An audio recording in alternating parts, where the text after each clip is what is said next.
A very few minutes.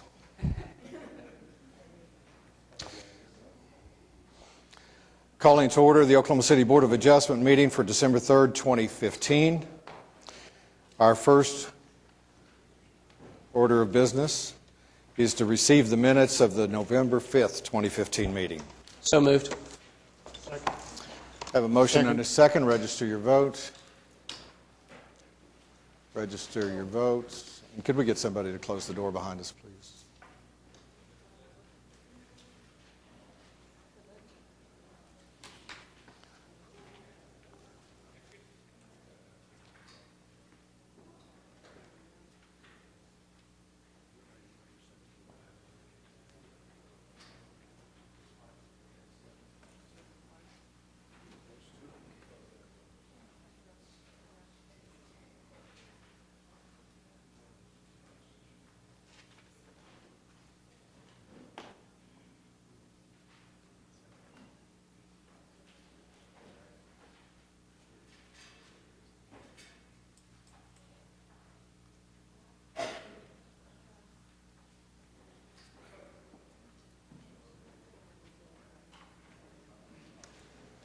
All right, board members, the lights are not working properly, so on all votes at today's meeting, we'll take a verbal vote and, if necessary, a show of hands. So we have a motion and a second to receive the minutes of the November 5th meeting. All in favor say aye. Aye. The minutes are approved. Do we have continuous requests or withdrawals from staff? We have one item listed, item 19, 14137. We ask that it be deferred to the meeting of January 7th, 2016. You said January 7th? I make a motion to continue case number 14137 to January the 7th. Second. I have a motion and a second. Register your vote in an affirmative by saying aye. Aye. The continuance is approved. Are there any continuous requests or withdrawal requests from the public? Hearing none, our next order of business is the consent docket. We have three items listed on the consent docket today. First one is case number 14144, request of Shaw Investment Group for variance to the front building setback in the R1ZL Single Family Zero Lot Line District located at 10624 Southwest 29th Street.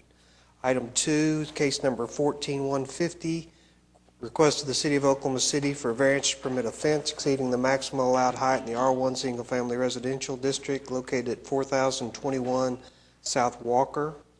And item 3, case number 14154, request of the Oklahoma City Urban Renewal Authority and Ron Walters Construction for a variance to the minimum lot with the requirement, the R2 Medium Low Density District located at 1325 Northeast 8th Street.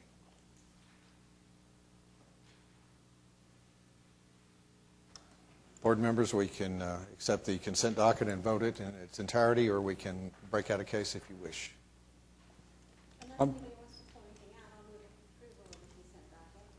Second. I have a motion and a second. Register your vote by indicating aye. Aye. The consent docket is approved. Case number 4, Bob.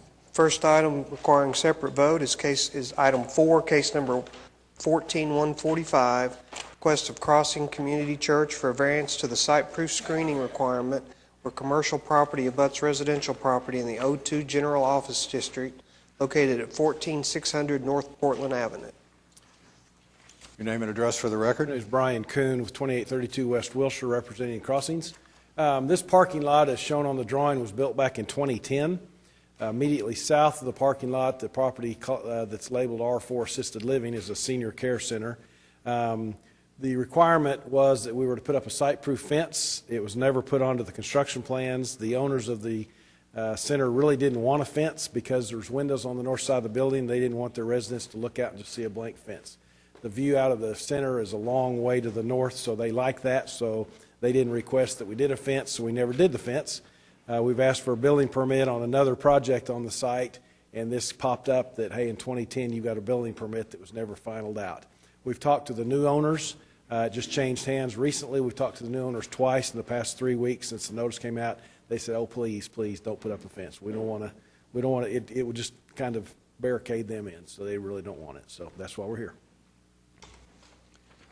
Is there anyone here in opposition to this application? There's nobody signed up to speak.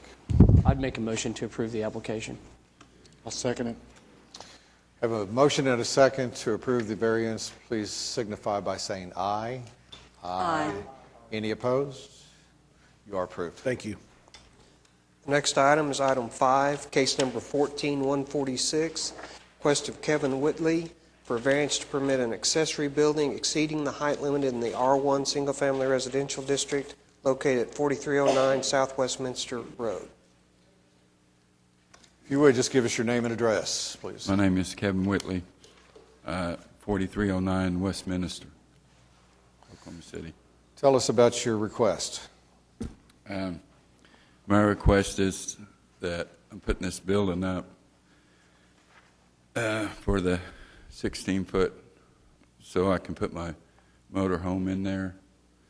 And it's kind of in the back of the house. I mean, the very back on the side of my property.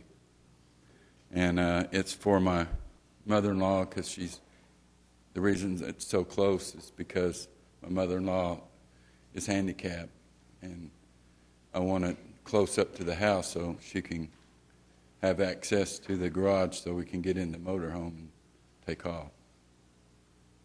So that's why the variance of 16-foot walls are there. Board members? Is there anybody here that wishes to speak on this application or is here in protest? What I will say on this application is that there are a number of neighboring properties here that have, I mean, you can see from street view and aerials and such that have very similar structures, so it's pretty common in the area, unlike some of the other cases we've seen. So unless there's someone that's here to speak against it, I'd make a motion to approve. I have a picture of a big building that's this south of me, if you'd like to see it. I mean, One reason that you're here and one reason that we question your request is because without some controls, it gets out of hand and the buildings get bigger and bigger and bigger and bigger, and pretty soon, you know, the lifestyle in your neighborhood begins to deteriorate because it begins to look like an industrial district. So if there's a valid reason and if there's some precedent set, then, you know, but we always are reluctant to do this because we want, you know, the quality of life in your neighborhood and, you know, for these structures not to just get out of hand. I have a motion to approve the application. Second. I have a motion and a second to approve. Signify your approval by saying aye. Any opposed? You are approved. thank you. Next item is item 6, case number 14147, request of Jimmy and Kay Wright for variance to permit drive on an arterial street when access is available to a local street, the R1 Single Family Residential District located at 5800 North Anderson Road. Yes, sir. Give us your name and address for the record. My name is Jimmy Wright, and I live at 5800 North Anderson, Spencer, Oklahoma. Tell us about your application. Well, we've been living there for over 30 years, and we always used that entryway there, and we had some problems with our home, and so I asked if that would be a problem if we got rid of the home, and we could only build back in that same area, in that same spot. So if we have to do something different, then my ladder lines and my driveway would be an extra expense that we didn't count on, and we like to continue to use that street for our entryway. Our building had a 3-car garage, but we done away with one of the garages so we'll be able to put that house right in that same spot, And if I don't know nothing else to do because my ladder lines and sewer line is over there. If I have to come off of that side street, it's just going to be another hardship for expense and et cetera. So it's not that it can't be done, it adds some expense to your rebuilding project, am I correct? Well, yeah, I guess I don't know. I'd have to do a lot different to the house to make it work, you know, there. And just to be clear, this is where the drive has always been, where Yes, you ma'am. want It's to, just been where you there put for- it back where it simply been there was. for 30 years, and that's, my address and everything would have to change, and it would cause a big problem if we have to do it or do something. And I think part of the reason that they don't want your driveway on an arterial is for safe turning into your home and turning out of your home. Yes, sir, I understand that. And this is a part of town, too, where it's growing and there's more traffic, I'm sure, now than in years past. Yes, but I guess I'm the only one that's got an access to a side street, but 'cause all the other drives are coming off. All the other driveways are off Anderson. on Anderson Road. Yes, sir. I'm going to support your application, but I just, want to make it clear that, that's the reason for the requesting that driveways are not on arterials, is for your safety and the safety of the other drivers. Yes, sir. Also, the staff report seems to indicate the mature trees and the septic lateral lines preclude that access from the 57th Street, so. I'll make a motion to approve the application.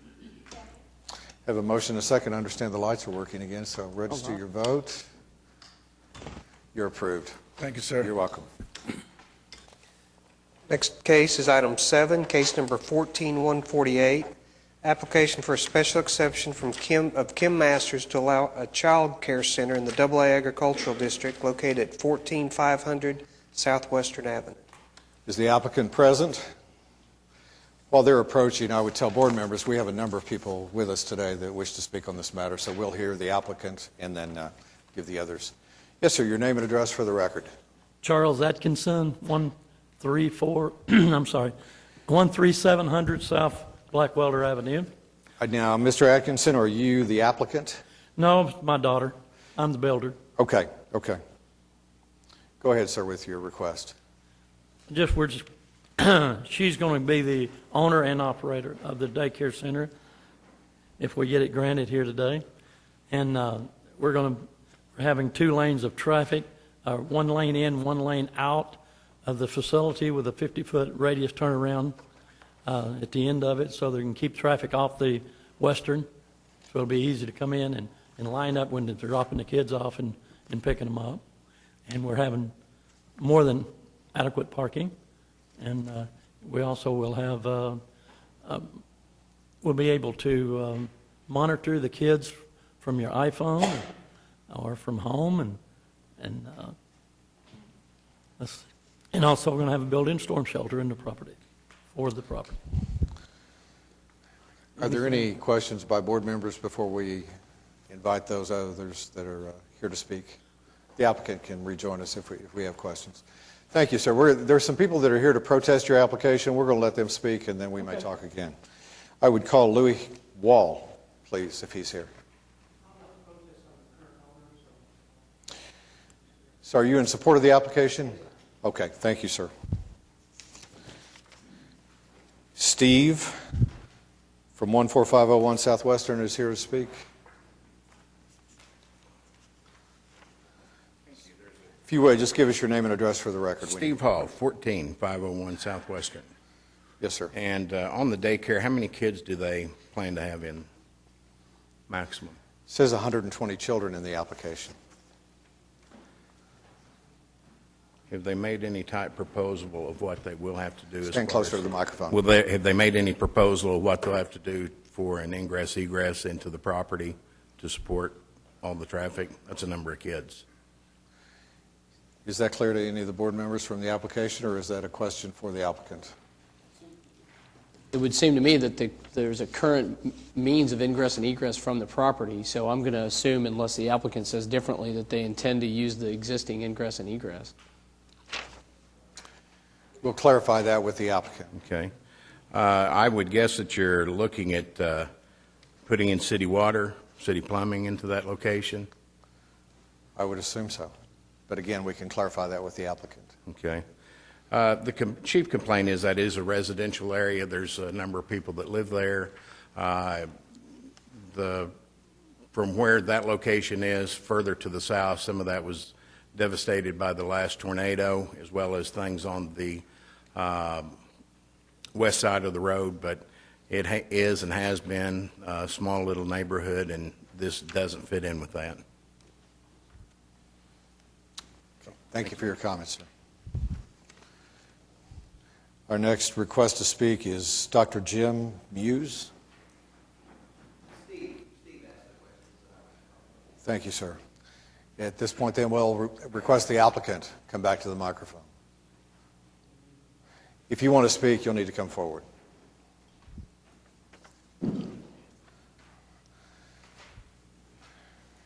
Sir, since you're the applicant, can you address the concerns of the last speaker regarding egress and ingress and I'm city sorry, I service? couldn't hear.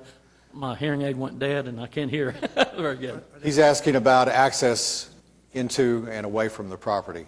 We're going to use the existing driveway, and we will add a turnaround at about approximately 200 feet in.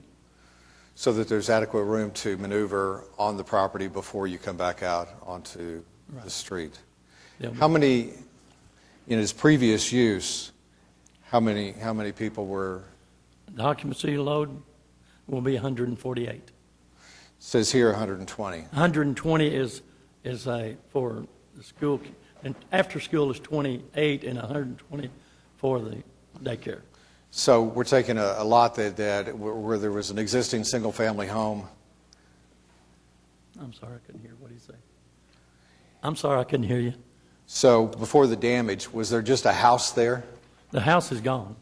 But before the damage, there was a house there. Right. So the only traffic in and out was the traffic from that family that lived in that house. Yes. Okay. And this property is served by city services? No, the sewer and water is to the south, and there's a commercial property approximately 700 feet to the south of us. They're bringing the 12-inch main sewer and in the water also up to that property, and we're going to tie onto it and bring in an additional 707 feet, I think it is. I have a question. What type of site-proof screening and landscaping are you proposing or promising to? We're going to leave the existing trees that's there, and then we're going to add as much as we can get into the landscape areas that we can get. Janice, I have a question for you, if you don't mind. What is or city staff, somebody knows the first part of this question, what is the zoning district where a daycare center would be allowed by permit? What's the Any base of the classification? office commercial zoning districts. So it would have to be like an O1 or O2 or C or, okay. So R1 wouldn't allow it. It's got to be a special exception use only. Right, any of the residential and AA. This one's zoned agriculture, so it has to get a special exception. Okay. From a comprehensive plan standpoint, what is this area calling for? I mean, this is not the first issue that we've seen in this area with sort of a mix of developments colliding. And I suspect that we're going to see more. I mean, it's a primary north-south corridor. It's an area where you've got a 4-lane road. The city's clearly bringing in water and drainage, and everybody knows that this area is going to get developed. And I think its days of a sparsely populated residential area are pretty well numbered. My concern is just that this infrastructure, the space is not adequate. Having said that, just north of here, I'm not sure what the property is zoned. I don't think it shows up on our map, and I can't recall the name of it, but is that family farm? Is it Orr Family Farm? That's right. Yeah. That's a huge facility. They have a massive parking lot that's just on the other side of the residence that would separate this property from that property. So I think we need to be careful if we're not going to grant a special exception that we in this instance that we will likely see, and maybe that's what we want to see, is we're going to see some rezoning applications for things like this, because it's pretty clear that one-lot residential areas are not where this is going long term. So my inclination is to support the application. My reservation is that maybe there's a better way to go about that process, and that's to rezone the property, which would make more sense to me than granting this. I'd just say that, like you said, Western is a major corridor, but the city's four-laned it. You can't see it on this map, but there's been multiple rezoning applications to the north. On the west side, just at 134th Street, there's zoning there for commercial and a large residential development that's going in right now. And then here at the corner of 149th, there's already a C3 zoning that allowed, it was a shop, but it was taken out by that tornado. So, I mean, in this case, the daycare may be an interim use until the higher intensity commercial uses move down this direction.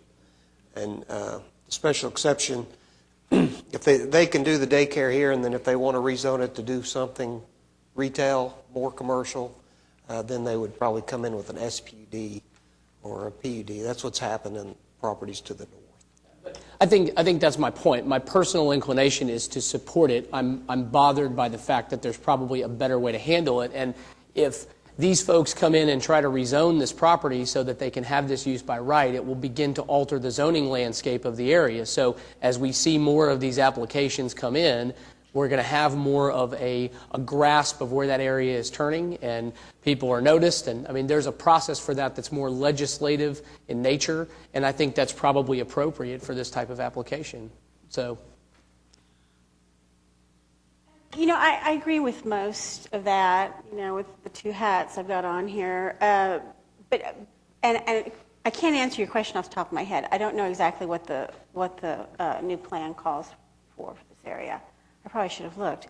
But this is a long way off that corner to be rezoned as any kind of commercial use. Office use, maybe, yes. But the advantage of a special exception is that it's, you know, a single use. So if there is going to be any additional use made of the property, it'll have to be rezoned. And I'm not sure here, maybe we're not quite ready to do that, you know, in this area just yet. But I think the combination of the development that is occurring out there and the damage to the area definitely makes your observations likely that this area will not continue to be, you know, rural in nature or agriculture in its feel, you know, for any time to come, really. I don't have a problem with this application. I think it probably is a pretty good interim use, and that this may not be a bad way to do this particular thing. I would ask, do you have any ideas or regarding any needs for site-proof fencing or anything that we might want to require if we were to approve this? Since this property is zoned AA, the minimum lot size is 5 acres, and the ordinance doesn't require screening in the agricultural districts. I can add, there's 7 trees that are 80 feet tall are still alive, although they're damaged, that are in the middle of that property, so there is some foliage there. If that makes any difference for your question. In terms of that, the questions you guys are talking about, whether it's I realize it's coming for commercial. The property that he's talking about south of there was a strip mall and a doctor's office already prior to the tornado that was destroyed before this house was. So, and then the Orr family farm you're talking about is the next property north, but it actually circles around and borders up against the east part of this property. So the Orr family farm, the amusement park, is part of that. Their parking lot comes right up against this already. So. Thank you. Any more discussion? I'd move approval. Have a motion and a second to approve the application. Register your vote. You are approved. The next item is item 8, case number 14149, request of Sonic and Dalmark signs for a variance to permit freestanding accessory sign exceeding the maximum permitted height in the C3 Community Commercial District. Sir, your name and address for the record. Thomas Collins, and what was the second? Your address. The address of the property is 901 North Cemetery. Where I'm at is 2701 West I-44 Service Road. Speak to your application. All right, we appreciate you guys taking the time today. Eric Reniger and myself, we represent some independent Sonic drive-in franchisees. and we're requesting the increase in height for our sign at this new proposed Sonic location to go from the allowable 30 feet to 50 feet.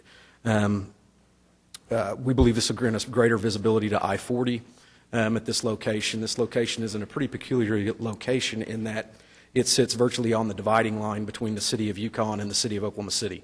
We're about 200 feet or so off the corner of that dividing line. In between us and I-40 at this location, there are about 17 different competing food service establishments, all of which lie in the city of Yukon. The city of Yukon, I believe, allows for 35-foot signs, and in fact, the business that is just adjacent across the street from us, the Joe Cooper Ford there, already has a sign well in excess of 50 feet at that location. The city of Yukon's ordinances are virtually identical in this regard to granting variances. So the city of Yukon obviously reviewed the Joe Cooper application and found that it was necessary for that sign. And while we typically recognize that there's no need to compare our ordinances and what the city of Yukon has done to what we do here, in this instance, the vicinity, how close we are to the city, we felt like it warranted some consideration. Again, the significant investment that our clients are putting into this is obviously significant, and our idea there is the additional sales dollars that we can generate from drawing that traffic through the city of Yukon to us in Oklahoma City is important to us to make the business have the best chance of success possible, obviously in sales tax revenues and the like. I've got a few pictures here. Let's see this one here. And this first one, and again, I think we've got it in there, but the first one here is our Sonic site. This is the area in the city view. This is 10th Street. This is Yukon. This is I-40. In order, obviously, for people to get to us, they have to come, or at least the southbound traffic has to come through all of these 17 establishments to even get to us. The second photo I have is and I don't know if you guys can see this very well, but this is the picture of coming off the off-ramp of I-40. Literally, the only sign you can see here at that point is the Joe Cooper sign. That is the sign that's north of us.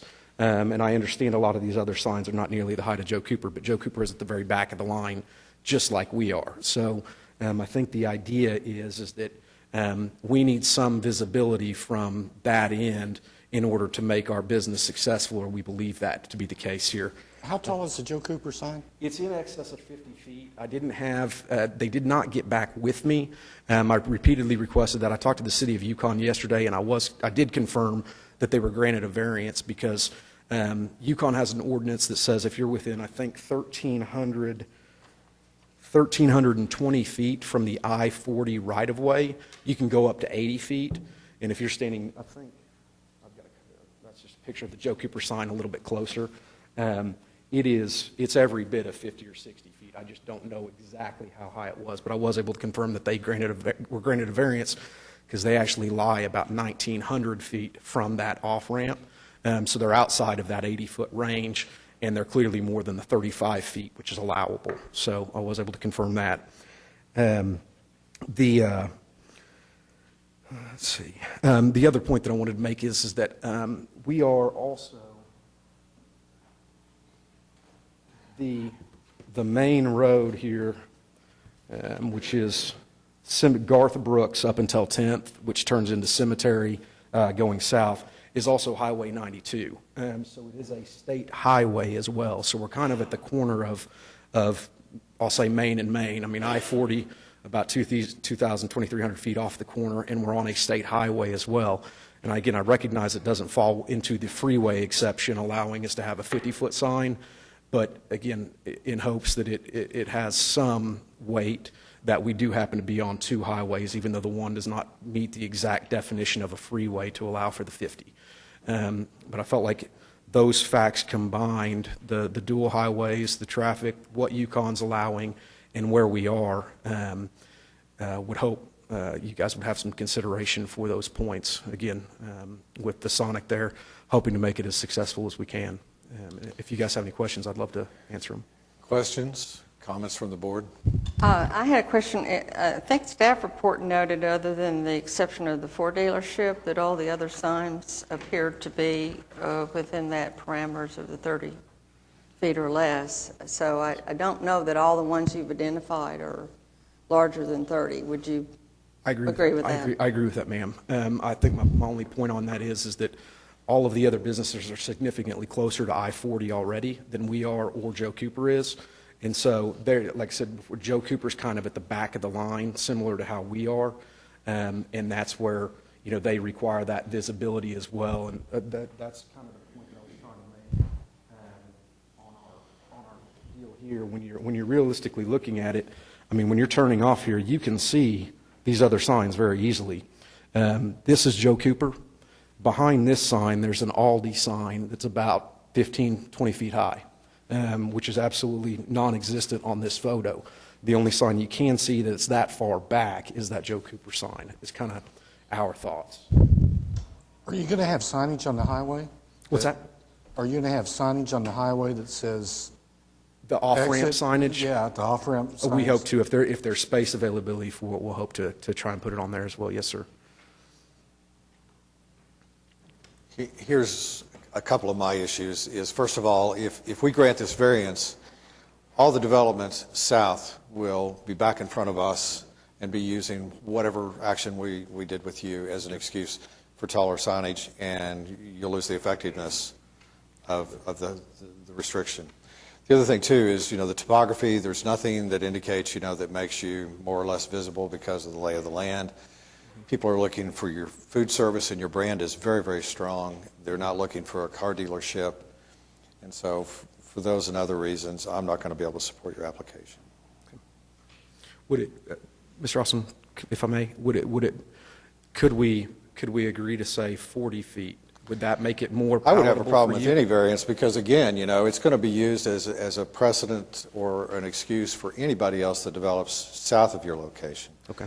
For, a variance request. And I think, some of the other board members would agree that once the genie's out, it becomes very, very difficult to, refute those arguments. And in fairness to the others that may develop, after you, Okay. if it's 30 feet, then it's 30 feet and it stands. Understood, because we own the adjacent 7 acres around that site, and that's the only other property there that's zoned commercial. And then the other side of the street, and there's not much in the way of residential. People are so familiar with your brand. Your brand is so strong. There's just no reason. I don't think people, once they know that your location is up and running, I don't believe people are going to have trouble finding you. Okay. Understood. I agree very much with that statement. I mean, I don't think that the Ford dealership provides you with an argument for sign competition, and I don't think it would be a good idea for us to promote that kind of sign competition or to establish or buy into a rule that the further away you are from the highway, the taller your sign ought to be. I mean, I can't follow that logic, so I will not be able to support this application either. If nobody else wants to be heard, I'll make a motion to deny. I second it. I have a motion and a second to deny the application. Register your vote. We wish you a lot of success in your new location. Thank you. Thank you all. The next item is item 9, case number 14151. Request of Dr. Paul Matino for variance to the minimum lot width and to permit 2 dwellings on 1 lot in the Double Agricultural District located at 7607 East Wilshire Boulevard. Mr. Chairman, members of the board, my name is Eric Groves. I'm an attorney. I represent Dr. Matino. We have a favorable staff report, but a little background might be helpful to you. Dr. Matino purchased this land out on northeast Wilshire Boulevard. That's 55 acres, and he did so with the intention of building a second residence on the land.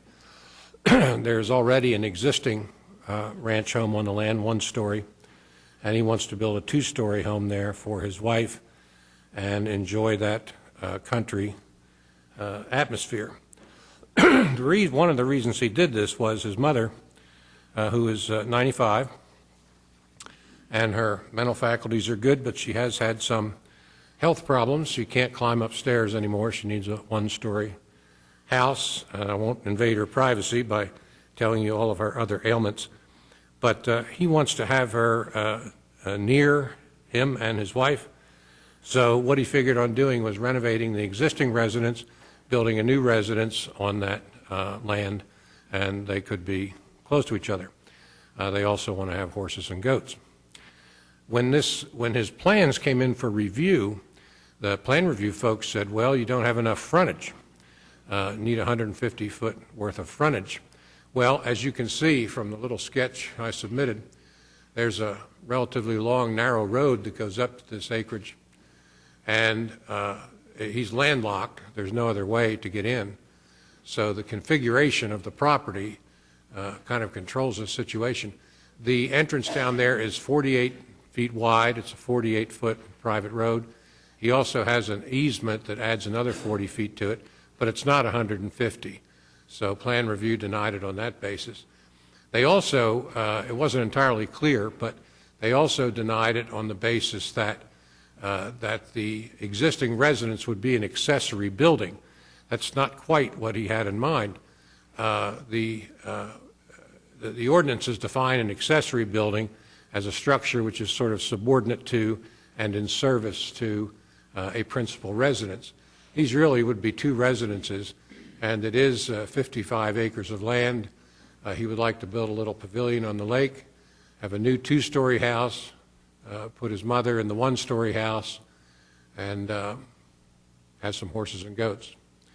This is one of those acreages that stands a pretty good chance of not being developed. That's not his purpose here. He wants to live there even after his mother is gone and have animals. So he's got a hardship because he's landlocked, and I think denying it on the basis that the ordinance that plan review cited was to the effect that you can't have an accessory building on a tract less than 160 acres. This was confusing to me because the density requirements for AA land is, one dwelling unit for every 5 acres. So there's plenty of space for 2 houses on 55 acres. So technically we're asking for a variance from the frontage requirement because of the configuration of the land, and also a variance from the ordinance plan review cited that says he can't have an accessory building on a tract smaller than 160 acres. We don't really contemplate it as an accessory building. So if we can have a variance from both of those ordinances, I think we can proceed to build the house. Mr. Chairman, is there anyone here to speak in opposition to this application? There is nobody signed up to speak in opposition. Is there anybody here to speak on this application? Nobody. I'd like to ask staff, is it possible, or given the nature of the application, would its grant limit the variance on the lot? This is a strange thing. The idea that they need 150 feet of frontage on a road this seems so odd given what we're dealing with here. But if the property were to be developed at some point in the future, rezoned and so on, then that would be a different thing. So if we grant this variance, will it be confined to one and to the access as it is being limited to either the current zoning or to the 2 homes only, rather than, carrying that into the future if they were, say, to come in and want to subdivide the land? I would think that at some point the property could be rezoned. They could ask for it to be rezoned. And if they did it through the PUD process, and they could deal with the 2 houses and the limited access to that process. I mean, I can't really tell you. At that point, though, would they be able to say, oh, and we don't need any more frontage on Wilshire because we have this variance? No, they're limited to these 2 houses with that frontage by this variance. Okay. To do more, they would have to rezone to. And the reason we have 150 feet on arterial frontage is this is an agricultural area, and a typical 5-acre tract can be 150 feet wide or 300 feet wide. But okay. That's why it's so. We want on arterials, we want separation of driveways. That's why we have more frontage than we do on a regular street. I'd move approval. Second. I have a motion and a second to approve the application. Register your vote. You are approved. Thank you. You're welcome. The next item is item 10, case number 14152, request of Johnson and Associates for a variance to the required landscape buffer where commercial property abuts residential property in the C3 Community Commercial District located at 1133 Quail Creek Road. Good afternoon. Tim Johnson with Johnson Associates on behalf of the developer. This is a piece of C3 property that's been zoned C3 since Quail Creek was developed. Historically, this site was a gym, physical fitness center, and there was never a buffer between it and the houses to the west. It was a parking lot up to the fence. Our application, that building has been gone for a number of years, and our application is to allow for us to vary the landscape buffer portion of the requirements of the code along our west and north edge, because on the north we butt up against a parking lot for the east half. On the west side, we're going to tear down the existing fences for the residents that are there and replace it with a 8-foot high wooden fence on galvanized columns. And we just didn't feel like it was a good use of our landscaping to hide it behind an 8-foot fence. And so those same landscape points have all been put up in the front. It would also be at the back side, not to interrupt you, Tim, but it would also be on the back side of the mini storage facility, which entrances are going to be on the east side of that. The entrances will be here. So you just have trees trapped between a building and a Between a fence. building and the fence. Yeah, exactly right. And you can see in the photograph, that's the existing fence. It's in kind of mixed shape, and we'll be taking it down and replacing it. I've got a question for staff real quick on that point. Is there a reason for the landscape requirement there aside from site proofing? I mean, is there a basis for that? Well, one of the reasons that the 5-foot buffer was provided when the ordinance was amended was to keep people from parking next to the fence or storing things next to the fence. Typically, if it's a green belt, they wouldn't do that. Now, in this case, you may not have enough room to maneuver anything back there, but that was one of the reasons. Okay, thank you. No, we'll be approximately 8 feet, I believe, from separation from the fence to the building. And we intend to pave it to allow positive drainage so that none of our roof drainage or anything gets into the residential properties. Anybody here in protest of this application? Tim, are you aware of anybody, any of the neighbors? No, I had one call from the neighbors, and they wanted us to make sure we used galvanized post when we fixed their fence, and we said we would. Okay.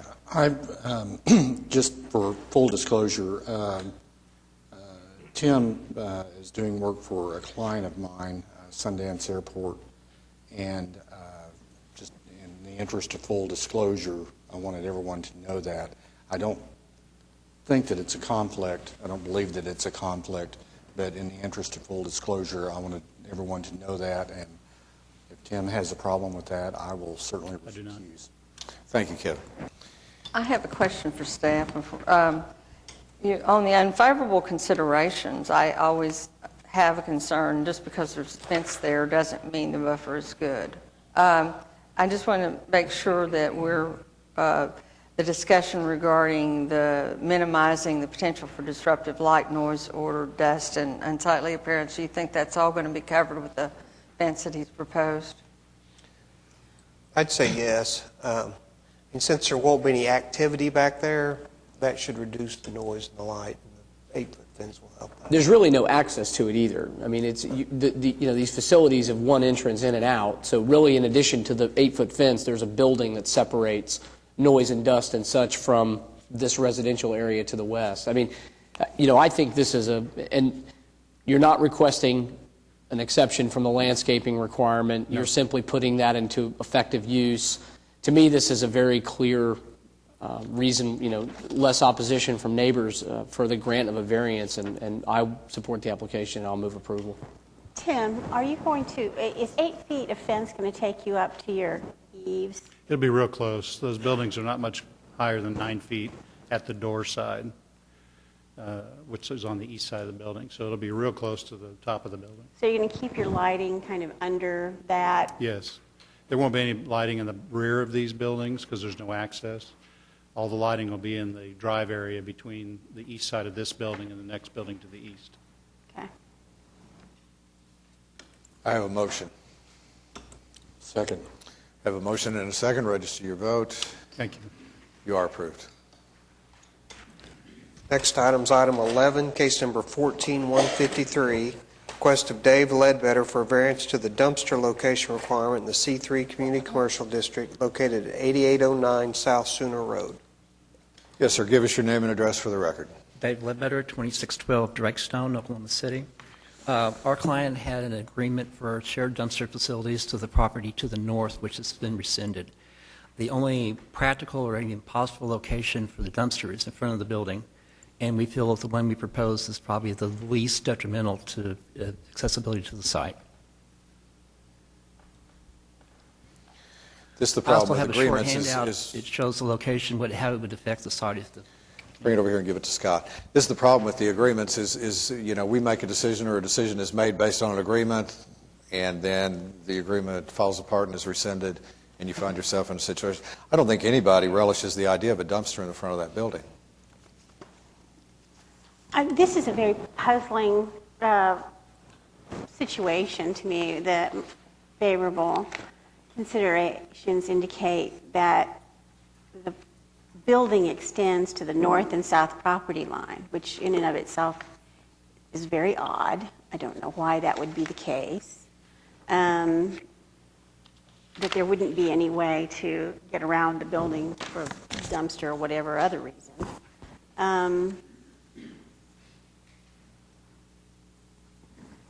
I mean, yeah, the idea of putting a dumpster in the front of this building is really important to me, and no matter how well it's screened.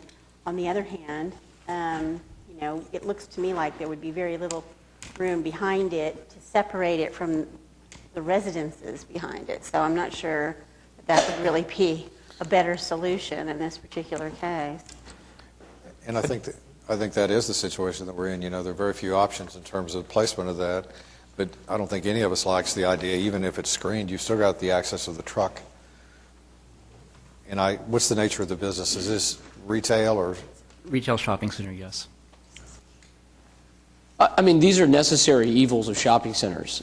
This is a unique case, and I think clearly if there was something logistically that made sense, we could, hang our hat on that for denying it. But, I mean, we could essentially either approve this application or ask him to pick his building up and move it forward.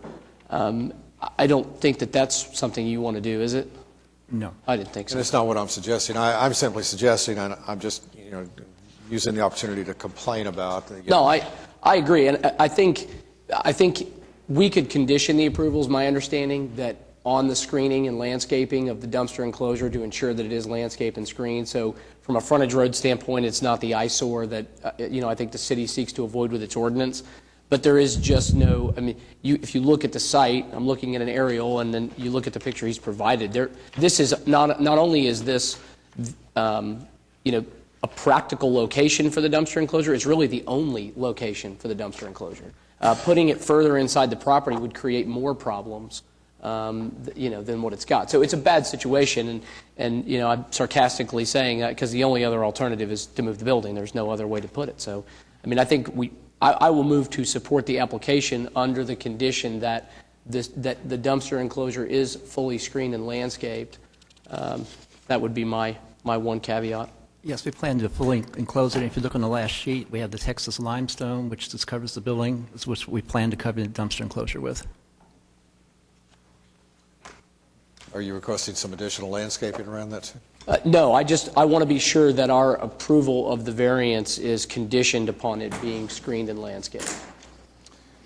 I have a motion to approve it contingent upon appropriate screening and landscaping. I'll second it. I have a motion and a second. Register your vote. You are approved. The next item is item 12, case number 14155, request of Matthew and Laura Flies for variance to the minimum 5-acre lot size and required frontage to an approved street, the Double A Agricultural District located at 11220 South Choctaw Road. Good afternoon. Please give us your name and address for the record. Matthew Fleece. And Laura Fleece. Address is 11220 South Choctaw Road. Tell us about your application. My wife originally contacted the planning department almost 3 years ago, and we were going to do this variance application, but her grandmother at the time was 95 years old, and her mother needed some help in caring for her, so instead the planning department recommended that we do a medical variance. So there currently is a medical variance on this particular property. She has since passed away, the grandmother has. We've moved in a considerable structure to the back of the 10 acres under the medical variance. So, it was pretty costly, and it's of good size. It's a 2,200 square feet manufactured home. It's very similar to other properties in that area. It's consistent with the comprehensive plan. We have 9.93 acres. We're just shy of 10 acres. So that's one of our applications for the variance, is to have 2 homes with under 5 acres each.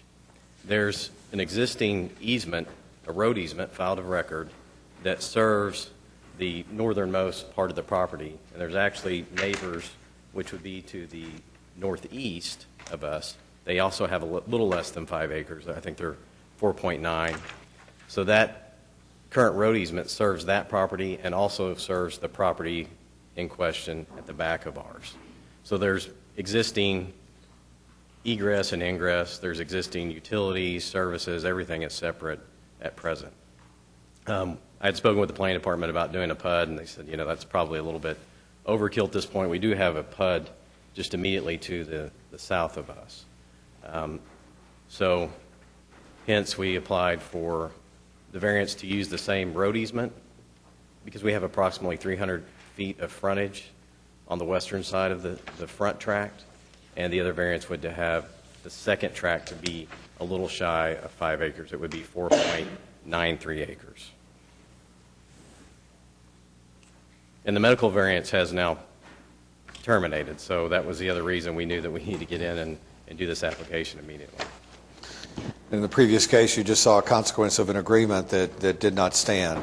And so just be aware that, when it comes to access, it is contingent upon your ability to coexist. Yes. And that, these things, when everybody's getting along and everything looks great, and sometimes you're lucky enough that it stays that way, and then sometimes it changes. Yeah, with the issues when these agreements are made and they're revocable in nature as opposed to covenants that run with the land, that's where people get in trouble, and it sounds like that was, the last case. Most, I don't know anything about this easement, but, hopefully it's perpetual in nature, and it is. That eliminates some of those issues. If not, there's always private litigation to settle those disputes, and obviously we don't want to support that or create that, but I think, this request, I agree with staff's unfavorable consideration on the street frontage because there is none minus the easement, and that's an issue. I think the separation of the 2 properties is, we're not talking about 1 2-acre tract and 1 5-acre tract. It's pretty close, and in that sense, it's not a great deal of change from what the statutory ordinance would require. I just have trouble with splitting it up and having to rely on all this private access, which ends up turning south sometimes. I really do want the properties to have access. If I can address that, the easement filed of record is perpetual in nature. Okay. And there is also a maintenance agreement that's Okay, been so filed it's along with the easement being filed. Okay. Is anybody signed up to speak on this issue? Nobody. Is there anybody that wishes to speak on this matter? It seems to me that the fact that they've had the property in use for dual residences for some time, and that there's not anybody here indicates that it hasn't really been a problem. So I move for approval. Second. I have a motion and a second. Register your vote. You are approved. Thank you. Good luck. Next case is item 13, case number 14156. Request of Brian Trotter for a variance to permit a building with exposed exterior metal in the C3 Community Commercial District located at 12201 North Rockwell. If you would give us your name and address for the record. Sam Swanson, 12201 North Rockwell. Speak to your application. I'm representing Zaxby's. We're a fast food fried chicken chain. This location is in C3 zoning, and C3 does not allow for metal exterior finishes. The Zaxby's prototype has a silo, which we have an example of, which takes up approximately 5% of the exterior, and it is made of metal. They have 600 locations nationwide. They like to have a consistent brand, so it's important to them to be able to have this silo. So we're requesting we make an exception just to allow for us to have this silo. Is the exposed exterior metal finish, is it a basic galvanized metal? Is it more architectural in nature? Can you tell us a little bit more about it? I'm not sure if I can really speak to that. It looks to me like it's more architectural than it does what we've seen in the past. Yeah. Right. And that's, I mean, we have seen these applications. It's very, in vogue architecture to use this kind of stuff, and we see it a lot too with people who have national brand images, whether it's been auto dealerships or others use it in various forms. So unless there's opposition to it, I would move to approve the application. I concur. I have a motion. Second. I have a motion and a second. Register your vote. You're approved. Thank you. Good luck.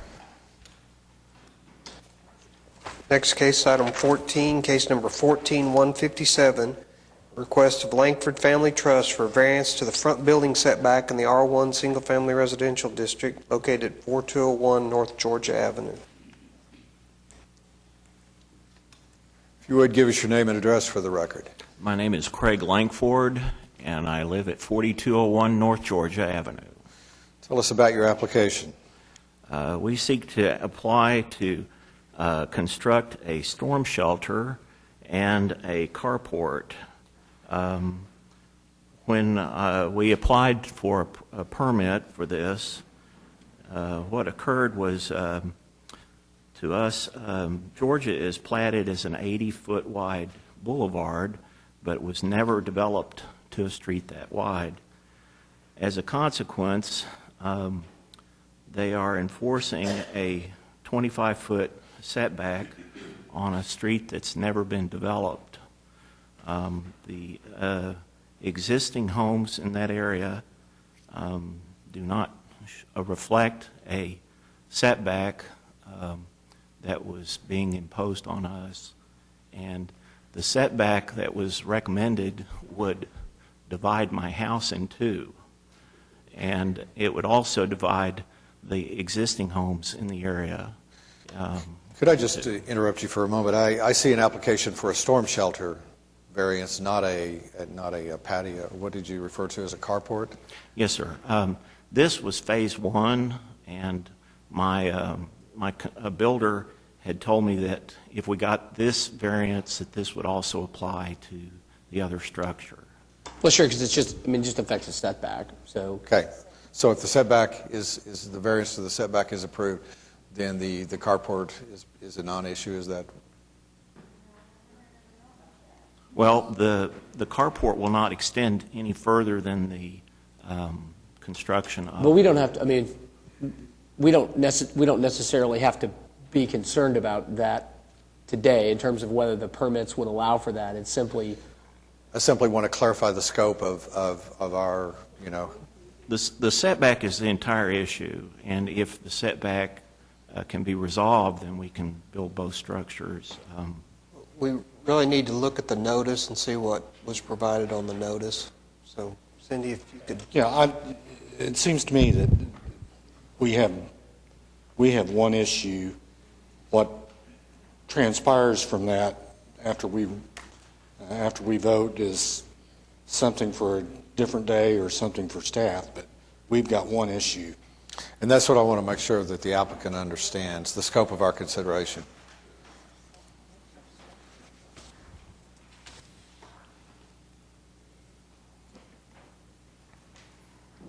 I've submitted some additional information, which you should have received, which shows an aerial photograph of the area.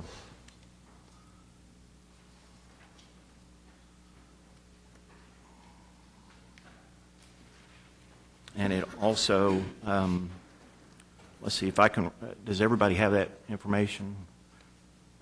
It shows the setback as proposed on our structure on the existing home, and it also shows the existing homes in the area. We just noticed for the front setback, so Okay. we can deal with that shelter. I mean, the carport. So we don't typically put in the notices the purpose of the request for the setback, right? We don't typically say. It really depends on. Really? Oh, Yeah. okay. We have I didn't know. passed, but that one doesn't. That just varies the setback. Okay.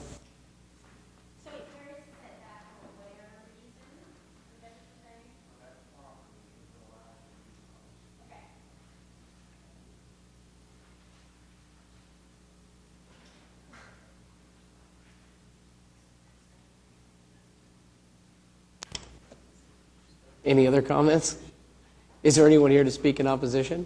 Nobody has signed up to speak. I mean, in my view, I think this is a very legitimate variance for the setback requirement, and it's, if you look at this area on an aerial, there's all kinds of structures and things. It's not inconsistent. It doesn't disrupt, the comprehensive plan for this very well-developed and established area, and I think the setback is what is peculiar, given that the street was never really developed. I mean, it seems pretty clear to me. I'd make a motion to support and approve the application. Is there any chance that the city records could reflect in the future for other applicants or anybody else? Because if the city records had been updated properly, they would have shown the street not to have been developed as an 80-foot wide boulevard. And this would have just been a normal proceeding, and I wouldn't have had to have gone this far. So I didn't know if this is within the scope of this I meeting or don't not. think that that's something that we can address. It's a platted easement that would have to Yeah. be a closing application in the future. Okay. I would suggest. You can fight that fight if you want to. All right. I'd recommend doing it from your storm shelter. Thank you. I would suggest that the order state that this is for the storm shelter and the carport. And that way, I mean, we don't want him, that's what he's requesting, and that's what we should really, the order should reflect. Can we do that? If we, I mean, what we're granting is a variance to the setback. So I don't know that we can condition on that what we can allow to occur within the revised setback. I think if the board wants to grant a variance from the setback, I think it's okay to specify in the order what he's doing with the variance from the setback, but that doesn't necessarily affect the fact that it just provided that it was a variance to the setback. I mean, typically what happens is they apply for a building permit, and that's what's varied here. It's not just the 25-foot setback. But we've got a notice that said, that just varied that, but I think it would be better for the board to just vary and state those two things. And then if he wants to build his house out there in the future, he's going to have to come back for another permit, another variance. But it's up to the board. Well, the house is existing, so. I'll take that suggested amendment from staff and modify my motion to reflect that it. Do we even have anything that shows the carport, where it's going to be, what it's going to look like? We do not. We do not. Well, but again, we're modifying the setback. I'm not trying to ignore staff's request here. At the end of the day, we're modifying a setback. So within the modification of the setback, he can put whatever he wants, technically. Is that what we're going to say? If we modify the setback only, I suppose that's what we are saying, right? Well, the carport would have to meet the standards that are allowed for a carport. Agreed, and that's why I think the setback is, because he's going to have to pull a permit to build that, correct? That's correct.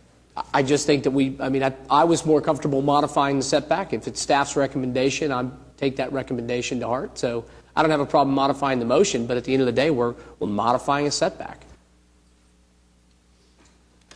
We have a motion.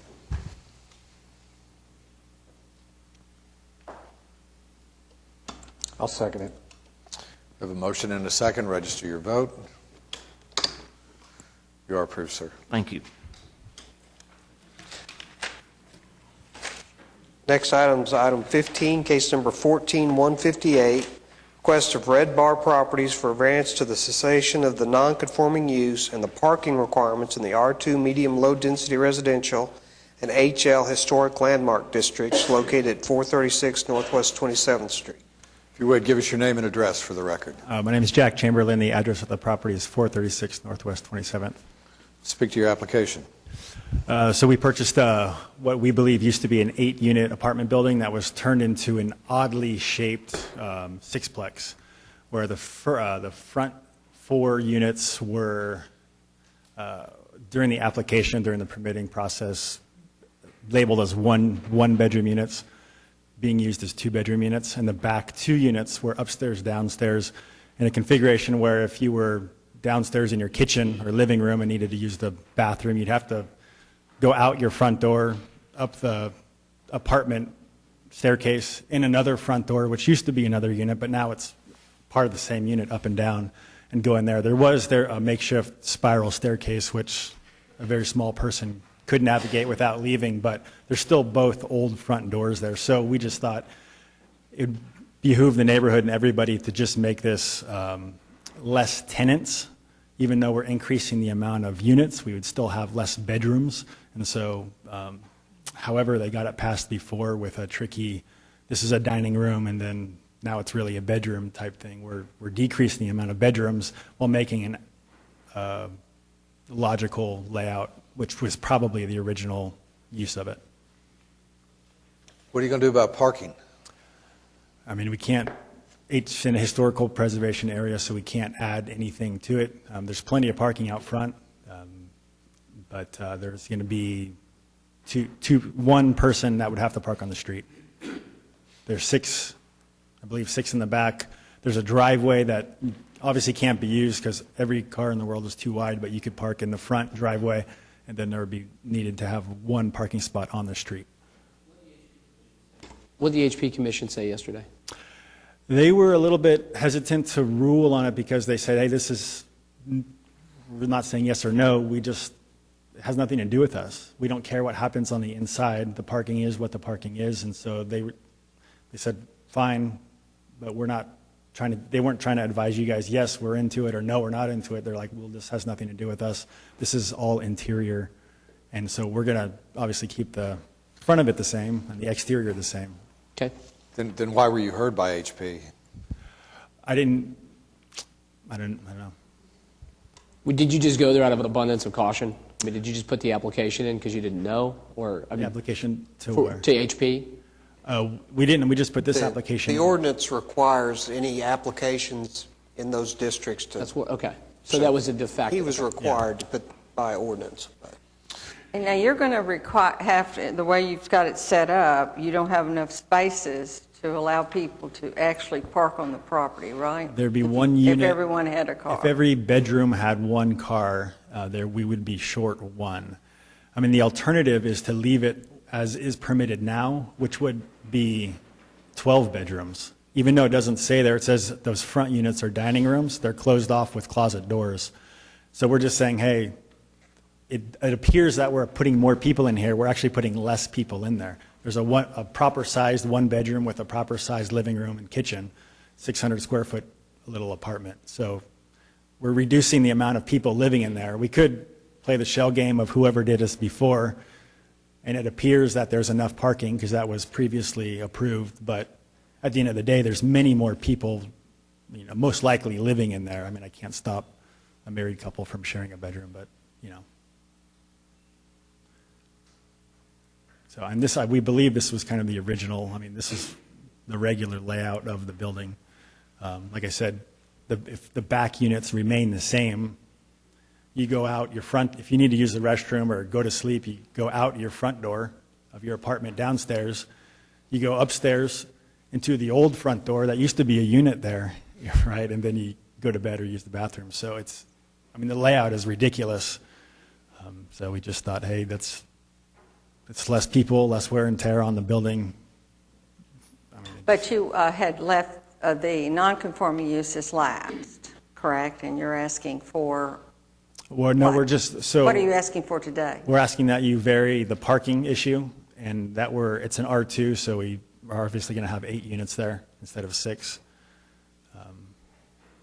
But like I said, it appears that we're asking for more to fit more in, and actually we're just asking for less. Bob, if we didn't grant the variance and he pulls a permit for some kind of interior remodel, if he keeps it the way it is, he's going to be fine, right? Well, he could only, since it's lost its legal nonconforming status, he could only pull a permit to remodel it to a duplex. Oh, I see. Because that's what it's zoned, and that would be interior work. And so that's why he has to vary, he's requesting that you vary the allow him to be considered nonconforming, which gives him the ability to go back to the original, however many unit, 8-unit apartment building that it was. And that allows him to do the remodel. Quick question. So if it was the way it is now, he would only be able to get a remodel for a duplex, because that's what the current zoning is. So if you guys don't approve this, then the 6-plex that's there now has to become a duplex? If you applied for a permit, Okay. that was, R2 is, a duplex is all you could get. Okay. So if you Even- change, okay. if you've got an existing 6-plex now that's occupied, No. okay, you're probably not going to be able to get a permit to occupy. If you have to do anything that requires, I'm guessing there's no electrical meter. There is. We bought it, and it's been a drug house forever. Right? So and staff is supportive of redevelopment. I think it's a good thing. So, but really to get him what he wants, you're going to have to vary that provision that allows him to be non-conforming. Well, the parking issue concerns me from an area standpoint, because if you look at this area overall, there's a lot of these things. And this is an area that's in transition, like a lot of areas in sort of Midtown and north of Midtown area. And I think we're going to see more of these types of applications because it makes for attractive development. So, Can I say something? Most of these places that are already there have parking. We own a couple other buildings. My business partners own some. We love this area because it's a great developing area, and most of them they already have parking spots, like huge parking areas. I get it, but there's others that don't. One of them is on each side of you. And so, I mean, the likelihood of us seeing another one of these is pretty great. Having said that, I'm inclined to support the application on 2 grounds. One is staff's recommendations.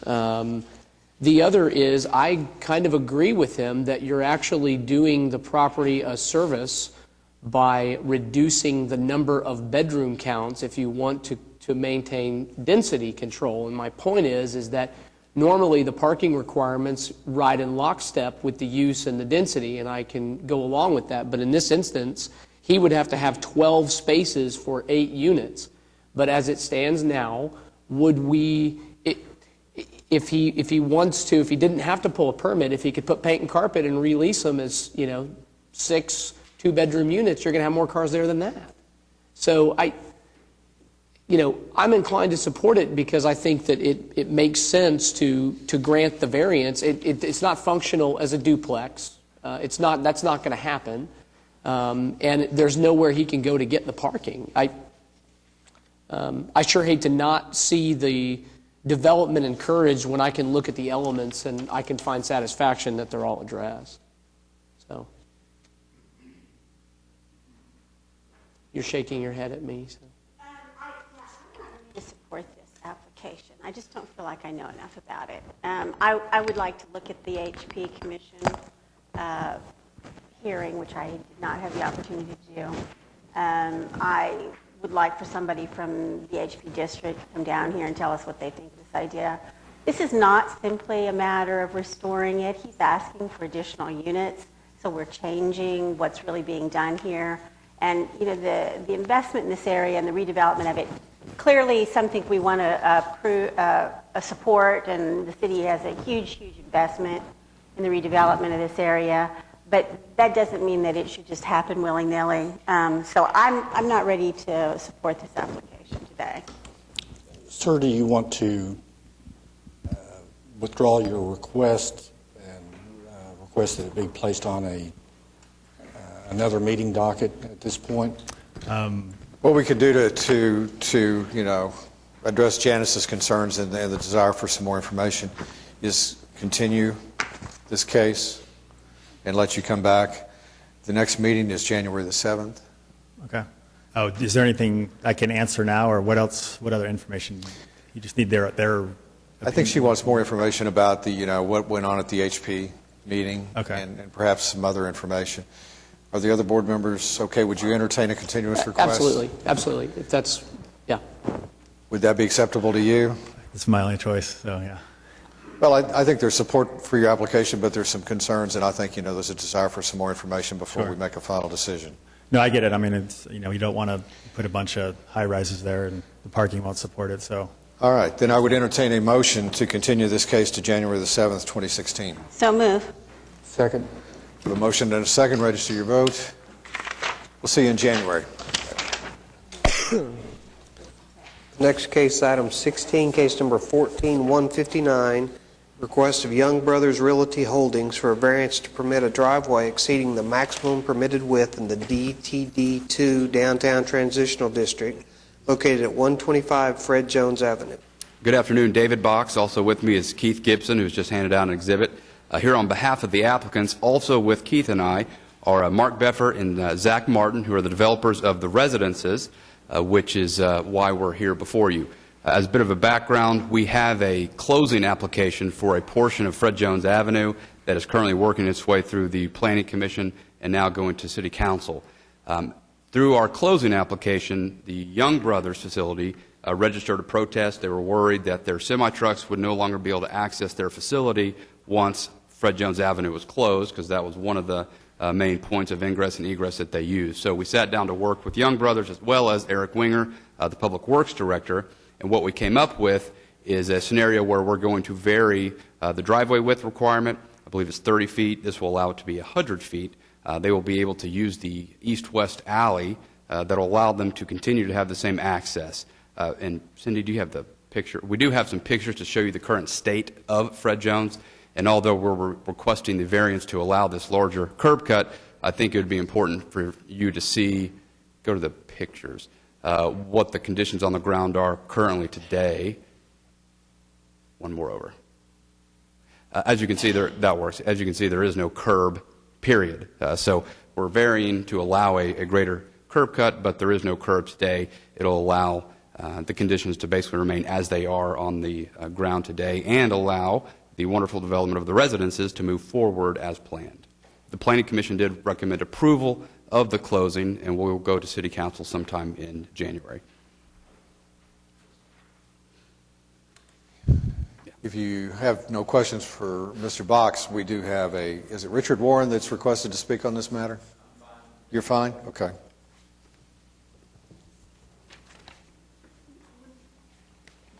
When we heard this matter, this issue with respect to access was clearly a big part of that discussion. And although we ended up approving it, it was sort of with the understanding that this issue would get resolved one way or the other. And we were comfortable leaving that because both sides were willing to find a solution. So I don't have any problem at all with this solution. I'd move approval. Second.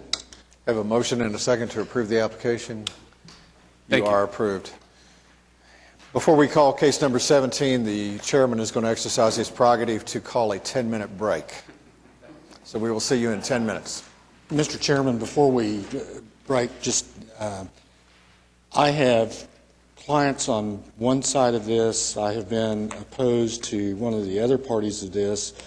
My law partner is the president of the Gaylordia Homeowners Association, and I feel that it would not be a good deal for me to sit and listen to this.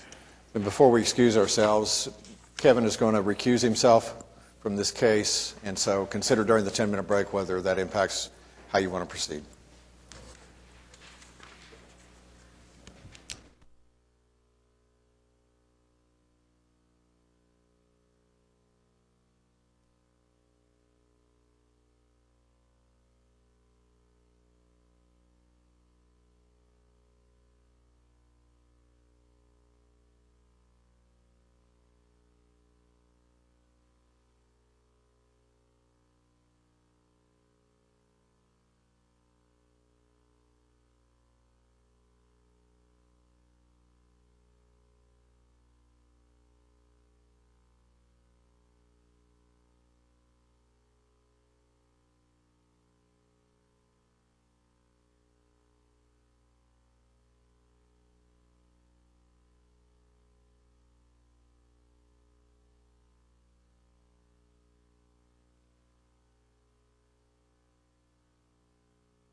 Right, right, right. Oh, I figured, oh, if I got a microphone.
Have you ever had a big ice storm on your 2 acres? Not since I've lived there. And I live over on Timberdale, huge, huge trees over there. And we had that one big ice storm. And it's down Ladies and gentlemen, I'd like to reconvene the Board of Adjustment meeting of December 3rd, 2015. Before we hear case number 17, I would like to establish some parameters. This case is regarding the issuance of a building permit. It is not a review or a hearing regarding constitutional issues. So if we will restrict our testimony to that, I would appreciate it. Also at this time, I'm going to allow Kevin to recuse himself unless any of the parties present. Any comment, any objection to that? Kevin, thank you for your presence. Thank you very much. Merry Christmas to everybody, and I'll go ahead and go back to the office and trust you guys to approve the agenda for next year. And keep working, that's right. Okay. Bob, would you call case number 17, please? Case number 14-142, appeal of Jeffrey McDougall, trustee, Jeffrey J. McDougall, Revocable Trust, Lenormand Properties, LLC, the decision of an administrative official regarding the approval of an administrative amendment to Planned Unit Development 518 and the issuance of a building permit located at 13921 North Meridian Avenue. Yes, sir.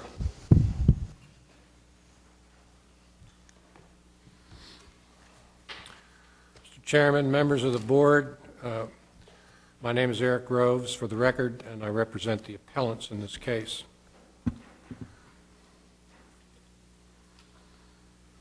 We filed a brief, which I trust you have all read, and I know some of you even brought your copies with you today. So I have placed before each of you the appellant's hearing notebook, which constitutes exhibits which we ask be made part of the record of this case.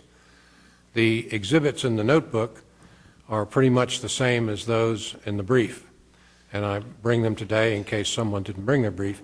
However, we have added 2 exhibits, number 14 and number 15, which I'll discuss in a few minutes.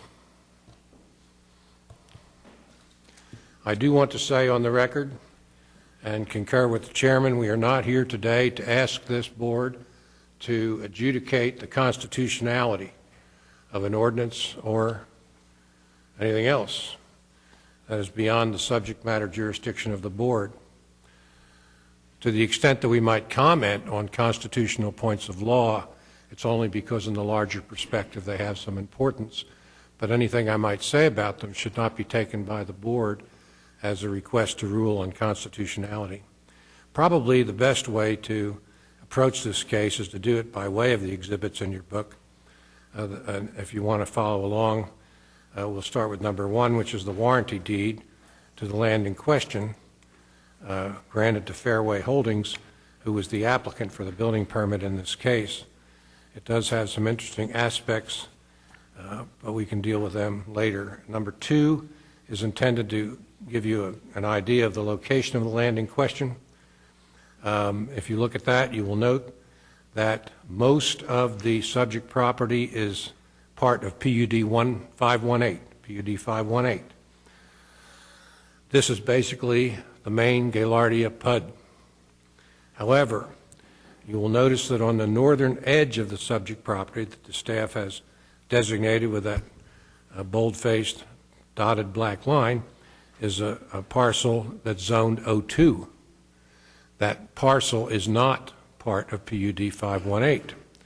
In fact, if you flip back to the warranty deed that conveyed the land, you will notice that it is mentioned in the warranty deed, and there are 2 different legal descriptions, I believe, but in any event, under Section 2 of the warranty deed, which we've highlighted, the grantee, which is Fairway Holdings, may not build on that parcel. It's called the restricted parcel. The O2 area, staff designated there, is known as the restricted parcel. Exhibit 3, of course, is the building permit application that was submitted by Fairway Holdings, and you will observe that they asked for a building with 3 stories and 45 feet in height. If you look at Exhibit 4, it's the next thing that happened. Zoning code review, we've highlighted that. Under zoning review, the second one down says, building height stories exceed allowable per table, section 59-6200.2, which of course is an ordinance incorporated by reference into PUD 518 that limits buildings to 35 feet maximum and 2 stories. So in effect, the building permit was denied to that extent. So the next thing that happens is, as you will see at Exhibit 5, is the engineer for Fairway, Tim Johnson, who's with us today, wrote a letter to J.J. Chambliss in which he requested an administrative amendment. And he said on the front page, first paragraph highlighted, he wanted to alter the permitted height in parcel 15, and this subject property, by the way, is part of a parcel known as parcel 15. PUD 518 was divided up into any number of parcels, and parcel 18 is one of them. We're not exactly sure where parcel 18 really is because it never had a legal description, but if we assume that it's here, the subject property is part of it. So he wanted to vary the or amend the PUD to allow a 2-story, 42-foot tall office building. And then he makes his arguments in the second page and talks about another building, parcel 14. And so at the 4th paragraph down on page 2, he says, we request the following amendment language to allow for the construction of an office building which will stand 42 feet or 2 stories tall, and then in parentheses, 2 floors above a parking level, within 50 feet of the parcel 15 boundary line, adjacent to the golf course boundary, as seen in the attached exhibit. This is the language that Mr. Johnson wanted to be the amendment. No more than 1 building shall be permitted within 50 feet of parcel 19 and 20, the golf course parcels. Said building shall not exceed 2 stories or 42 feet in height, measuring above adjacent ground. Now that's interesting because this, in effect, does allow a building within 50 feet. It just allows only one building. So that, in effect, brings about a variance of a setback requirement. They say they think it's compatible. Exhibit 6 is a letter Mr. Tiener wrote in response to Mr. Johnson a few days later, and he said, we're responding to your request. In essence, it was granted. And Mr. Tiener found that it was within the 20% allowable criterion. So the amendment was granted. Now, of course, and this is central to the case, there was no notice given to anyone that this administrative amendment had been requested, or that it was being heard, or that it was granted. No notice and no public hearing. At 7, we have the document that recorded the granting of the amendment, and it's not as clear as it could be, but basically it gave what Tim asked for. No more than one building shall be permitted within 50 feet of parcels 19 and 20, and it shall not exceed 2 stories or 42 feet. And that was added to PUD 518 as special condition number 4 pertaining to parcel, it says 15, but it should be, I guess it's 15. All right. Number 8 is the building permit that was issued. And this is where the first aspect of where the case went awry. The building permit allows 3 stories and a height of 45 feet, which of course is inconsistent with what the administrative amendment permitted. So somehow the building permit went farther than the administrative amendment permitted. How that happened, we don't know. Number 9,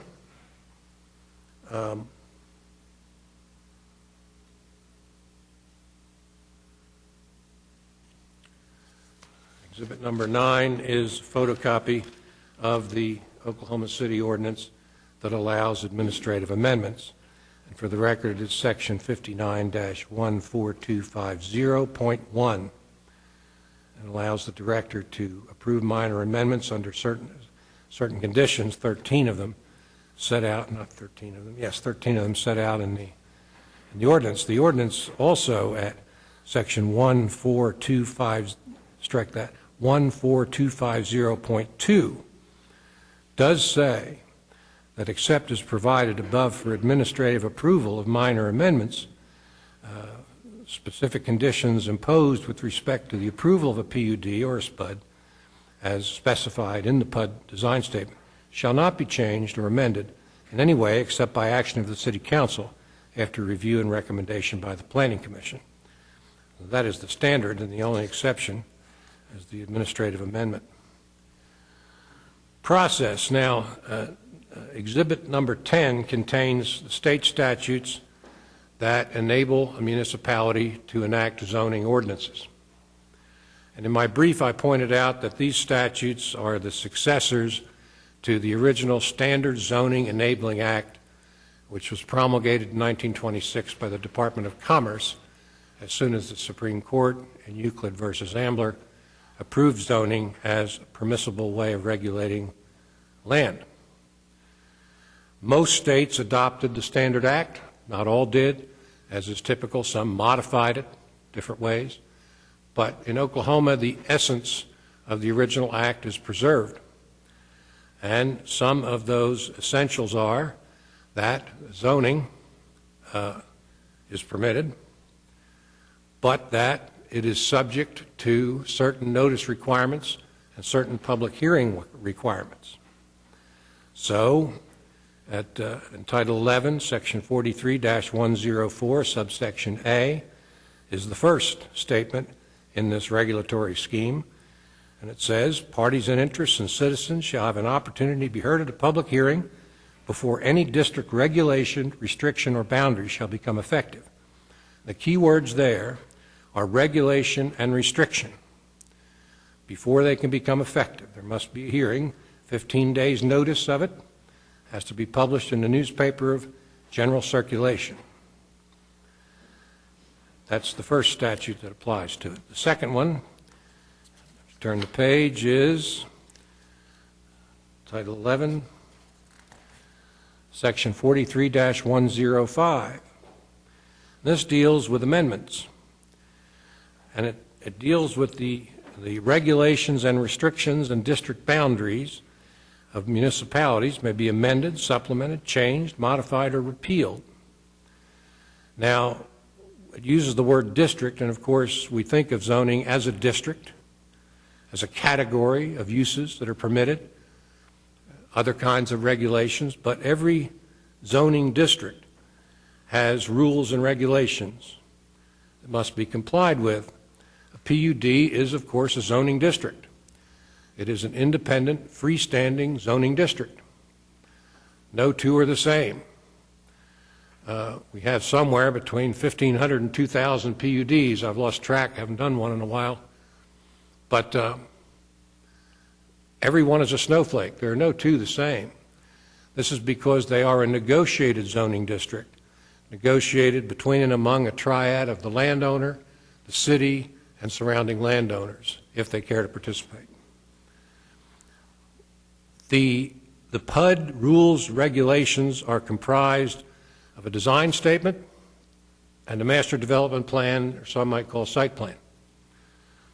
Once these are approved, they become the rules and regulations of the zoning district, just like the rules and regulations of an R1 district, or C3 district.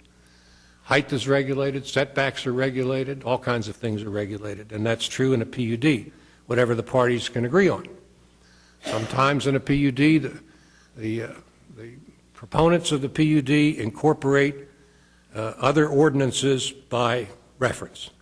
They may say, we're going to develop this property, and we defer to the landscaping ordinances or the sign ordinances of the city, and we will follow them. Or they can set out a more particular set of regulations. Section 43-106 also requires notice. And it says, in addition to the notice requirements in Section 43-104, 20 days hearing has to be given of the public hearing. And that's in subsection A. And if you turn to, I might have missed something here. Oh, I want to go back to Section 43-105. This is important. It's part of Exhibit 10. 43-105, subsection subsection B2. I know that Commissioner Powers is familiar with this, perhaps the rest of you are as well. This provides that if the owners of 50% or more of the area of the lots within 300-foot radius of the exterior boundary of the territory included in a proposed change, if those 50% protest a rezoning, a change in regulations, then a supermajority vote of the City Council is required to approve the request. This is a very important provision, and it comes out of the Standard Act. It's a species of election, as one court has called it. Notice goes out to people within 300 feet of the property that's proposed to be rezoned, and if they wish to protest it, they can do so. They can sign a petition, and if, in effect, the land votes. And if the owners of 50% or more of the land surrounding the subject property says no, then in this city, 7 out of 9 council members must vote to approve. This is a very important right that's granted by statute, but it can only be exercised if the statute is followed. If there is no notice and there is no hearing, then the people who have this right are in effect disenfranchised. Section 43-108 is, of course, the statute that provides the stricter requirement prevails.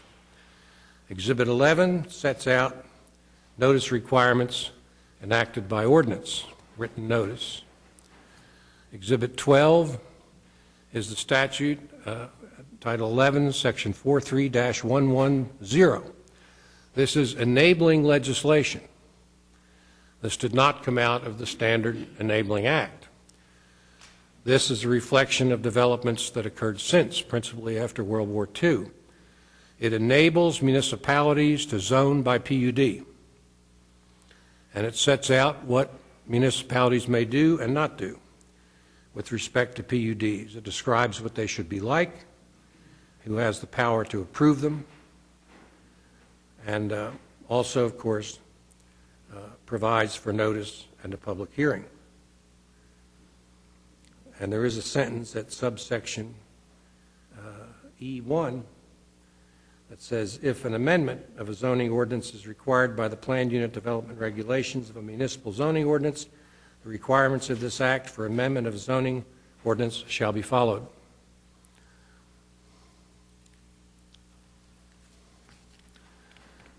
Following that, there's a copy of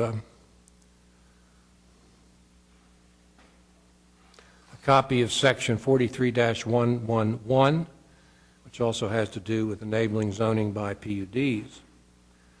And it requires municipalities, when they zone by PUD, to do certain things, take into consideration the natural environment, the health, safety, and welfare of the residents, and so forth. It also says, notably, at subsection C, that the conditions imposed with respect to the approval of a land use or activity shall be stated in the record of the approval actions and shall not be changed or amended except as authorized by the zoning ordinance with notice as specified thereby. And then, of course, there's 43-112, the third and final statute in the PUD enabling legislation scheme, which describes site plans. You can call that part of a PUD a site plan or a master development plan, but it is a graphic depiction, ordinarily, of the design of the PUD, and it becomes part of the PUD, which is a district and an ordinance. In subsection C of that statute, it says, changes to the, I think this is a typo, it says approval, changes to the approval, I think it may mean approved, site plan may be authorized by the zoning ordinance with notice as specified thereby. So what we see, if we take these statutes in their totality, not only the traditional ones, but the PUD ones, what we see is a consistent theme of a requirement for notice and a hearing. At 43-105A, for example, regulations and restrictions of districts, and a PUD is indeed a district, can be amended, supplemented, changed, modified, or repealed. But it says the notice and public hearing requirements of 43-104 apply. So one cannot amend the regulations or the restrictions of a district, such as a PUD, without notice and a hearing, not without offending that statute.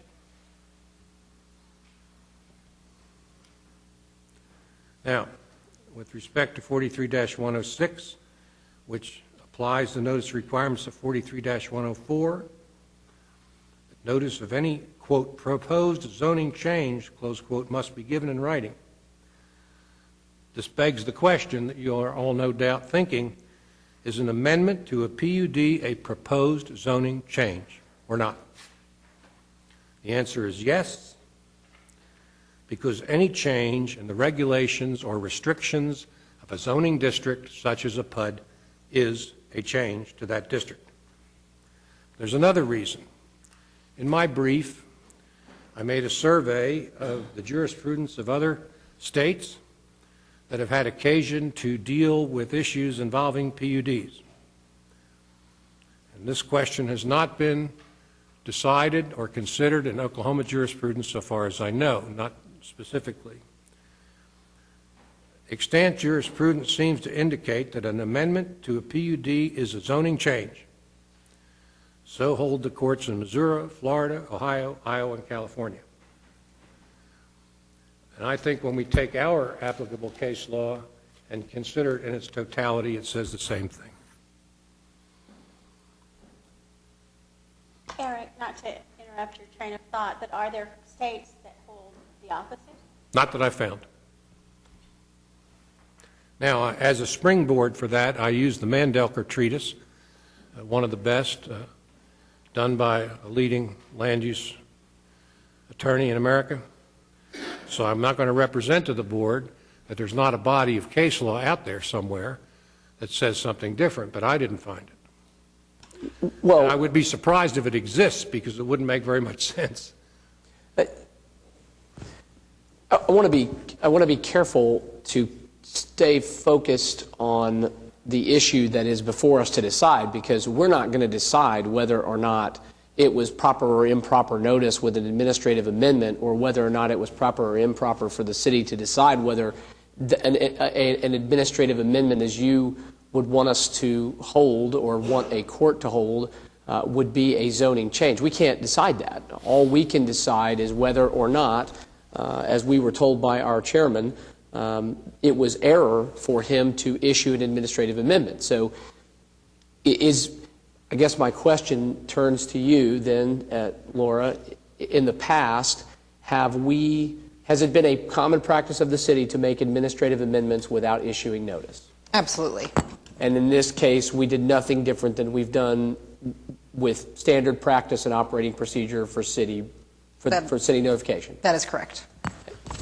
So is it your position then, for our purposes, that the administrative amendment that was granted was beyond the confines of Bob Tiener, who's here today, to grant? Is that your position? Yes, but that's not my only position. But I'd like to hear that argument, because unless I'm wrong, and please correct me if I'm wrong, that's the only argument that we have any authority to resolve. Well, you have the authority to decide whether the building permit was properly issued or not. That's what this appeal is.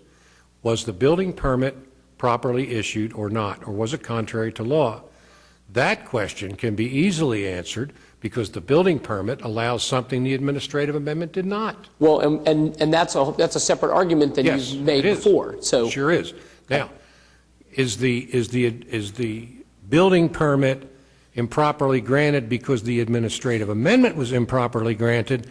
And we assert the answer to that is yes. Now, if you have the authority to decide whether a building permit was issued contrary to law or not, then surely you have the authority to look at the law we say it was contrary to.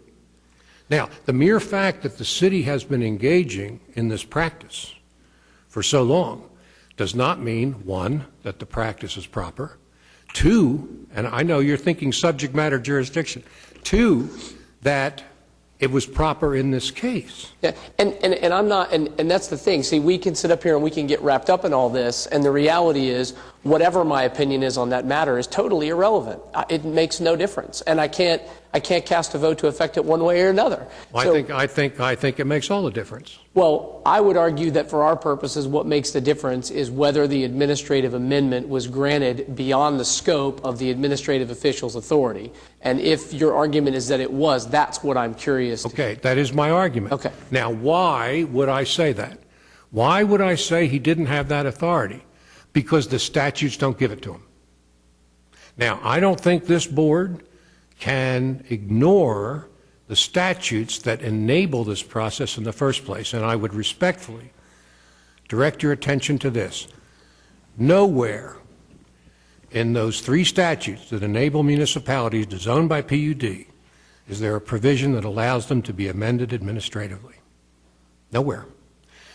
Now, it's been tried in some other states, didn't work, because the legislature never granted that authority. The legislature has never granted Bob Tiener the right to amend a PUD administratively, because that amendment is in and of itself a rezoning. That's what this body of case law seems to say, and it makes common sense.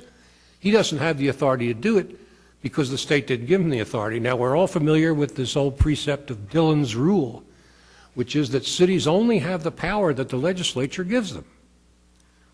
And a legislature says, yes, you may zone, yes, you may amend, but if you do, you must have notice in a public hearing. The PUD statutes say, yes, you can zone by PUD, but you may not. I mean, there's nothing in there that says you can, behind closed doors effectively, amend a PUD because it is de facto rezoning. I'd like to interrupt for just a second before we proceed any further. You did not, the only issue is the building permit. There is no appeal regarding the administrative approval of that PUD because it was untimely. Is that correct, Ms. Counselor's office? There were 30 days to appeal the decision to amend the PUD. That time has lapsed. The building permit was issued, and the appellant timely filed the appeal of the grant of the building permit.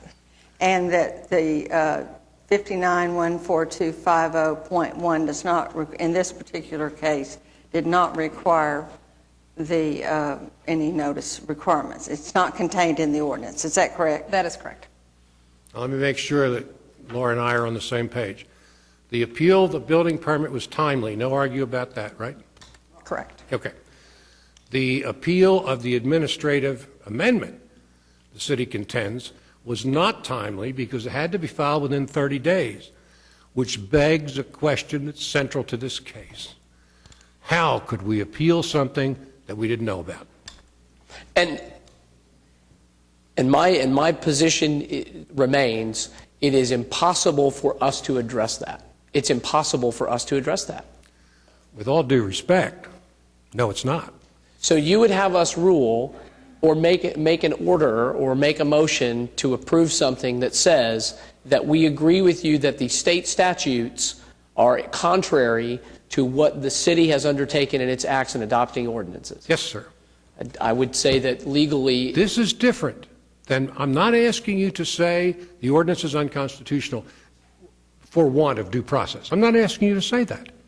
I have a much more limited focus here, which is I think you can say that this administrative amendment was done contrary to the statutes. Mr. Tiener didn't have the authority to do it. Nowhere can I find the authority for him to do it.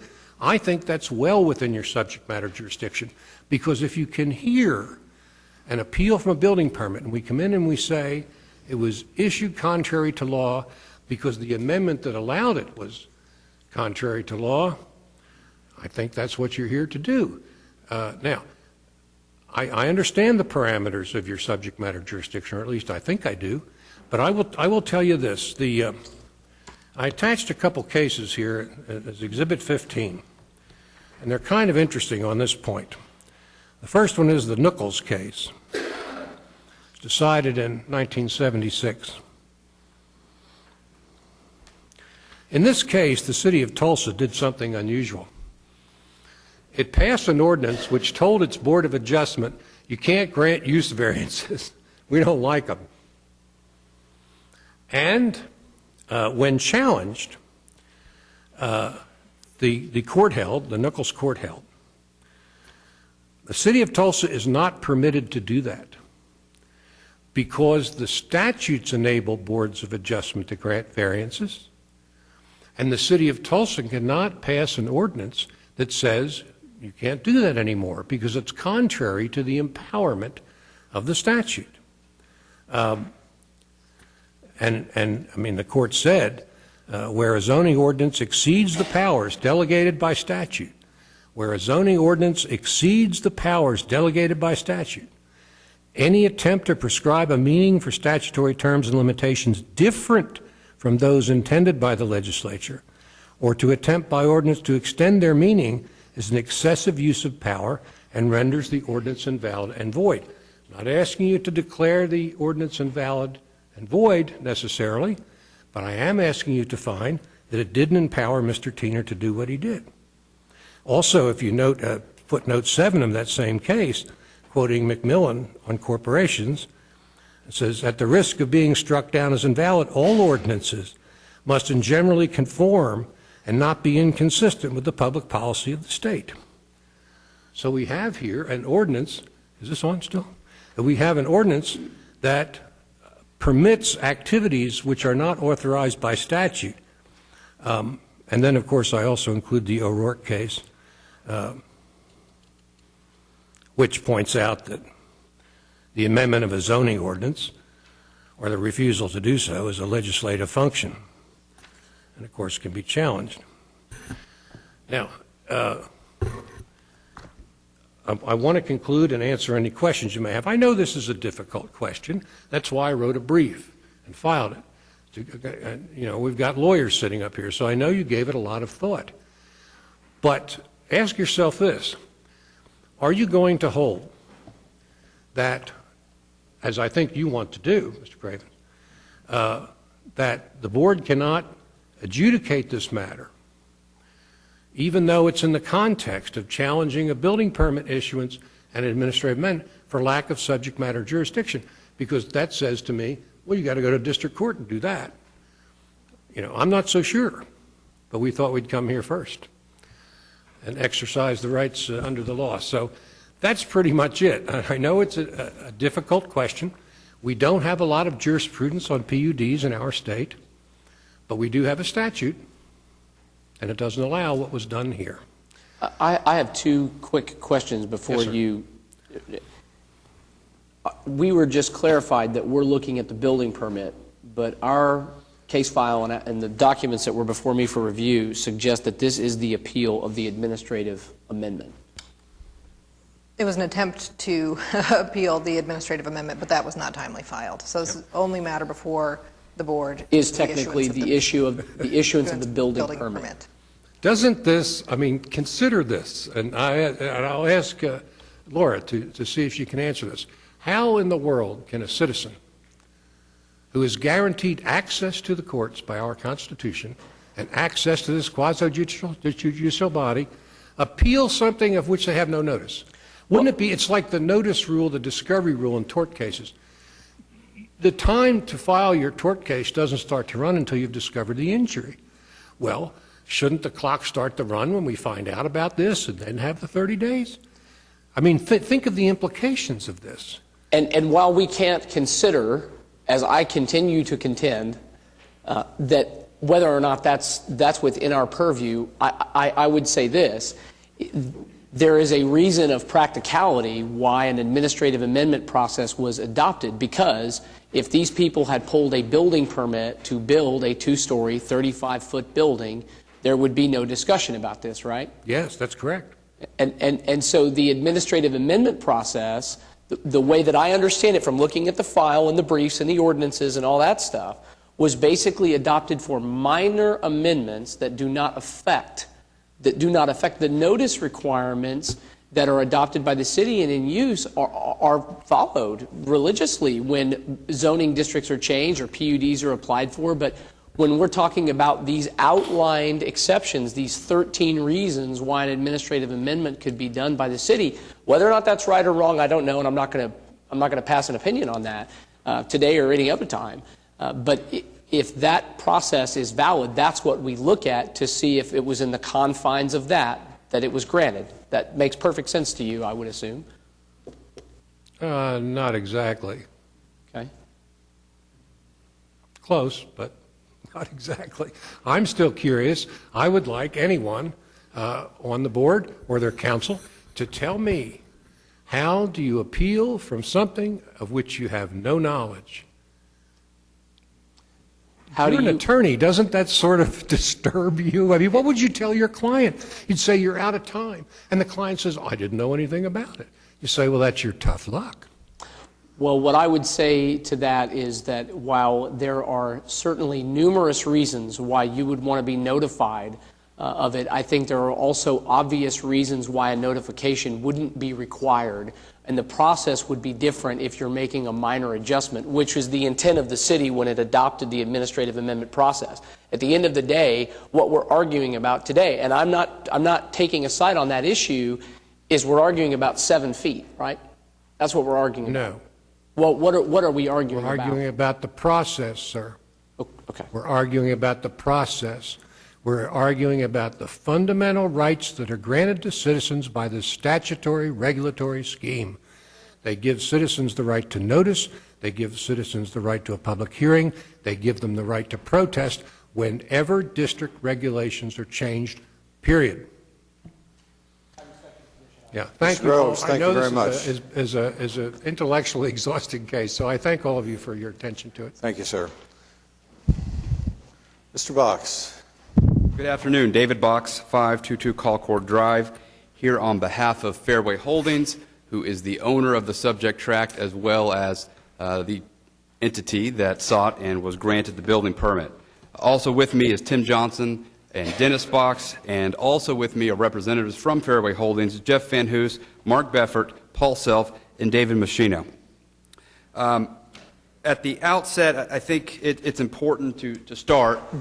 Mr. Box, real quick, there's only 2 of these. Are these the same thing that we've reviewed previously? We handed out another set over here. Everybody should have. Okay. And maybe let's start there. Let me start with our exhibit book, go through all of those. And rightfully so, it's been stated time after time. The only thing at issue here today is whether or not the building permit was properly issued. Mr. Grove spent a considerable time talking about fairness and things being done in the dark. So I want to start with Exhibit 1. What Exhibit 1 is 2 things. It's a request for an administrative amendment made by Mr. Groves. It's one of the things this board does is it sits in equity. It balances fairness. And I have a heart. If you look at Exhibit 1, it's a letter from Eric J. Groves and Associates, which I presume is the same Eric J. Groves who sits behind me, seeking an administrative amendment. Sorry, my mistake. Okay. So it was the same Eric Groves. Seeking an administrative amendment to a PUD. I'm not sure how an individual who sits here before the board talking about the lack of fairness, things done in secrecy, can do so when he himself has used this same process. Secondly, one of the lead plaintiffs, and Mr. Groves and his plaintiffs have filed a lawsuit. There already is a pending lawsuit in district court, and presumably there'll be another one with the court reporter here. But Mr. Lenormand owns several of the buildings within Parcel 14 of this PUD. Mr. Lenormand's building was only built pursuant to an administrative amendment of PUD 518. So, again, one of the things this board does is sit in equity. And the council and one of the lead plaintiffs in this case have both used the administrative amendment process. So, to go through the rest of the exhibits, exhibit number 2 is a series of other exhibits that we'll have here on larger boards, but it's a comparison of various buildings within the Gaillardia PUD. The next page is a colored exhibit that breaks out the Gaillardia development into the blue, which is commercial, the green, which is the golf course, and the red, which is the residential portion of Gaillardia. The next page is an explanation of the various building heights within each of the parcels that comprise the commercial portion of PUD 518.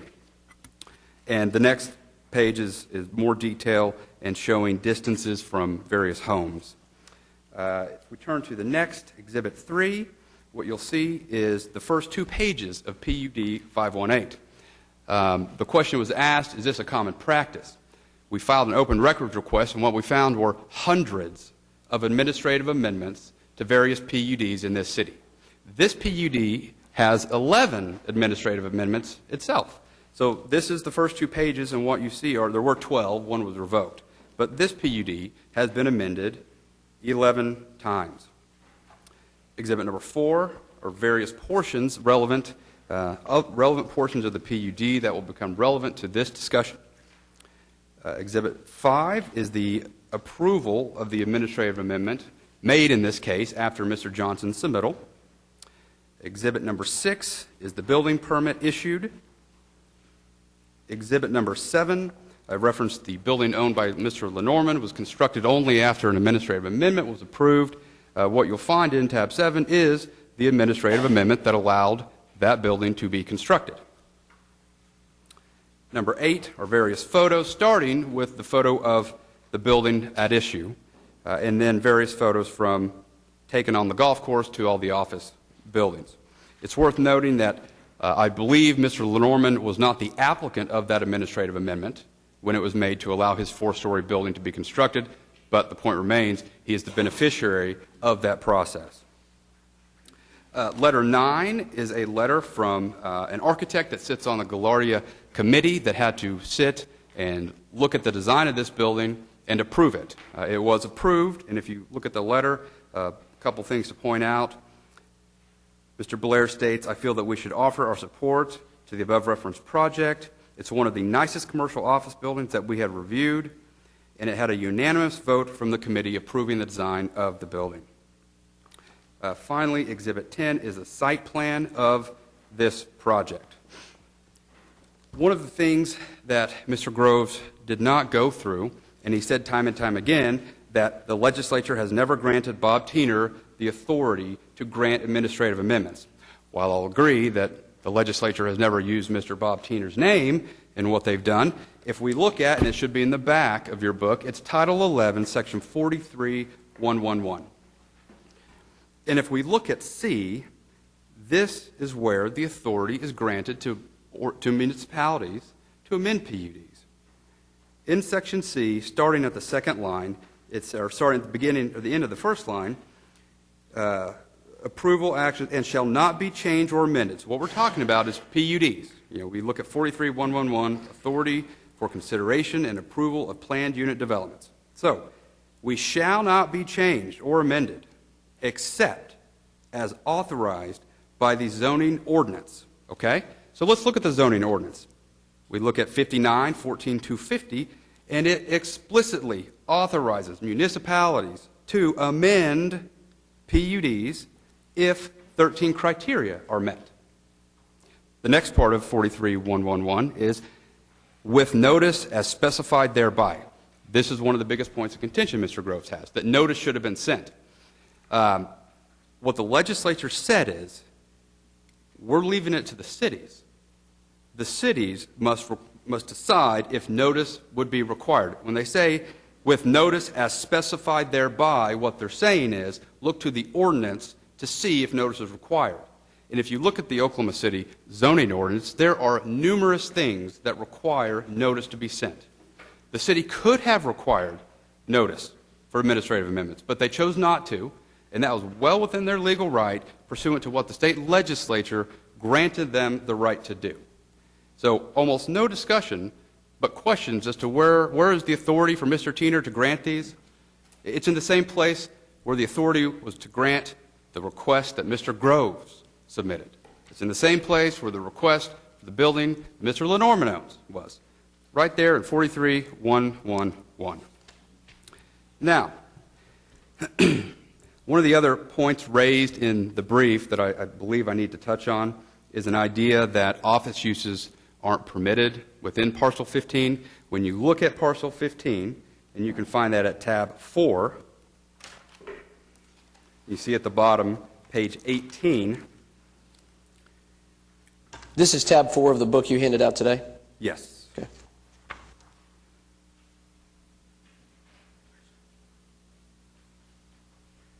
Tab 4, you look at the bottom, it says page 18, you'll see Parcel 15 versus Parcel P-15.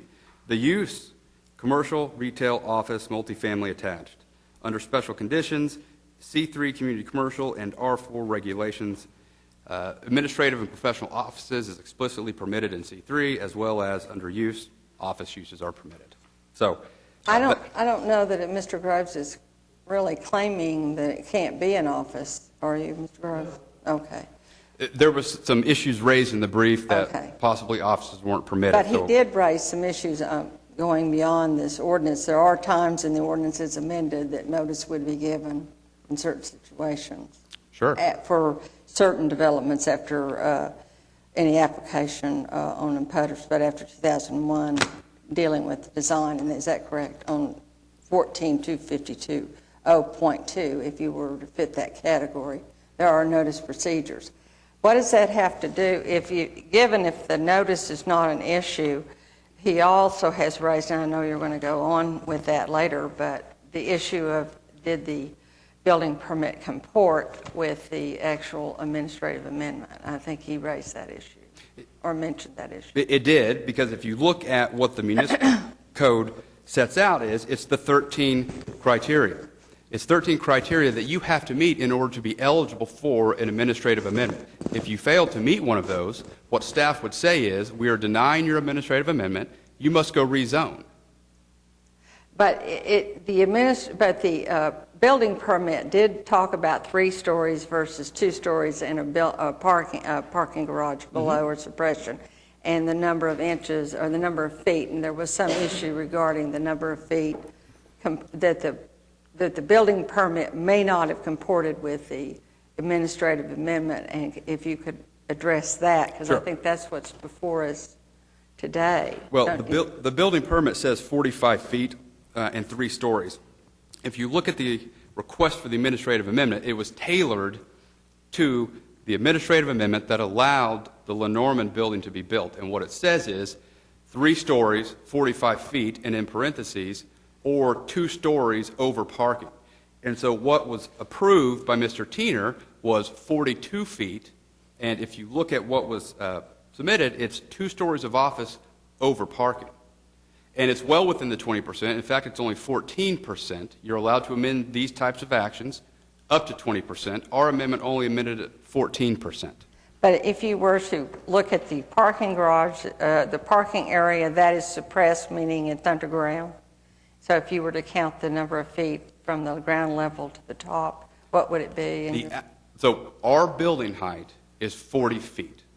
Now, there's some discussion in the brief that our building height is 45 feet. But what we have... Well, wait, real quick. So, but in your building permit, the building permit that you all submitted, it was for 45 feet, correct? Correct. Okay, so there has to be some explanation for why your building is 40, but you submit a building permit for 45, surely. Yep. Tim Johnson with Johnson Associates. I can address that a little more clear. We're the civil engineers of record on this site. So to answer your question, Ms. Lewis, about the structure height, our total structure height is 40 feet, measured to the roof, pursuant to the code. The application was just written 3 stories, 45 feet. Our parapet height is 45 feet. The parapet, pursuant to the code, does not count as part of the roof height. And so that's, and then specifically, our permit was granted based on a specific set of drawings. Those drawings reflect the underground parking, 2-story office, and a roof height of 40 feet. Bob, real quick, in situations like that, from a staff standpoint, where somebody submits a request for a building permit that allows 45 feet, is it, when during the review process of that permit, are the drawings reviewed to see that there's a discrepancy between maybe parapet height and the wall height, the actual height of the building? Because I know there is a discrepancy in the code. We've had that issue before about parapets. So can you address that a little bit? My chief superintendent is here. He might be better suited to explain how they review the permit. It's Jeff Hines. Good afternoon. Jeff Hines with the Development Center. Yeah, we review every plan height. The applicants fill out the applications and list stories, height. Typically, they're not absolutely correct. And we review, the error we made on this was not correcting the height when the permit was issued, because the building's actually 40 foot in height. But when you review the building permit, you're reviewing it in line with the administrative amendment that was approved. So you were looking for that, based on that language, to make a zoning approval. Correct. We denied the permit initially, and that's when the administrative amendment. So then when it came back and the drawings were resubmitted, the permit was resubmitted, it was approved, but only because of the fact that the building itself was 40 feet. Correct. You guys sort of overlooked that the applicant may have just filled it out incorrectly. Correct. We typically, the way the building code and the zoning code measure roof height, it's to the roof deck, basically. If it's a sloping roof, it's a median height of a sloping roof. So a lot of times the applicants will list a ridge height, which is not actually the height of the building. Right. And we should have corrected the application down to 40 feet instead of the way it reads at 45 feet, because that's actual parapet height. But that's not the building height. While you're here, let me ask you this, just for the benefit of the other. We had another another case that I'm drawing on a discussion from about stories. Can you address, from your vantage point and as it relates to the building permit, whether or not you all would count the underground parking area? Is that a story by definition? Correct, it would be. This is actually an underground parking. It's surface parking. But I think, and I'm speaking out of line a little bit here, but I think Mr. Tiener made the amendment, worded it the way the earlier amendment was worded, 2-story. I think the first one was 3-story with depressed parking, or I believe something to that effect. This one was 2-story with parking below. So it's a 2-story building with a surface parking structure, basically, under the 2-story office.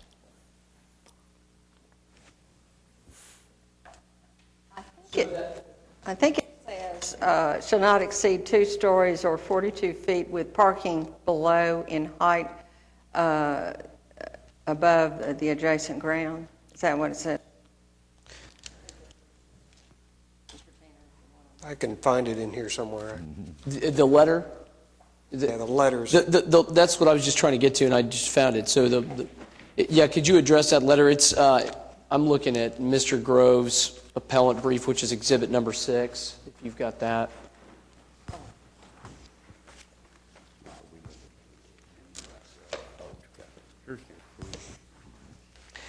So it's, well,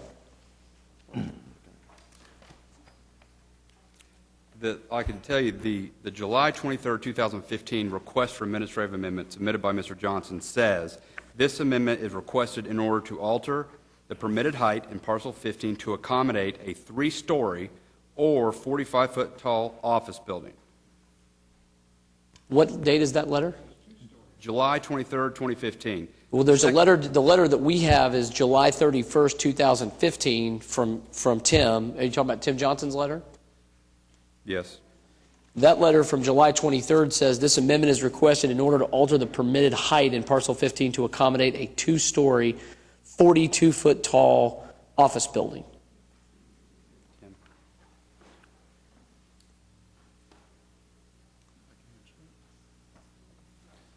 The revised letter that's in your packet is the final letter that was submitted to the staff. After we had a conversation, the staff wanted us to match the language, as was discussed a minute ago, with the previously approved administrative amendments, and so we amended our letter. So the July 31st letter is the correct.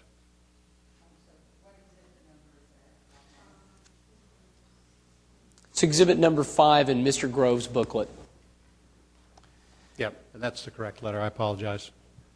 Where is the final, Bob, when these things are sort of finalized, you've approved the administrative amendment, and your letter dated August 3rd, 2015 does that. Where's the actual final language that gets sort of incorporated into the PUD as a result of that administrative amendment? Can you guys direct me to that exhibit? Yes. If you look at, should be tab 4.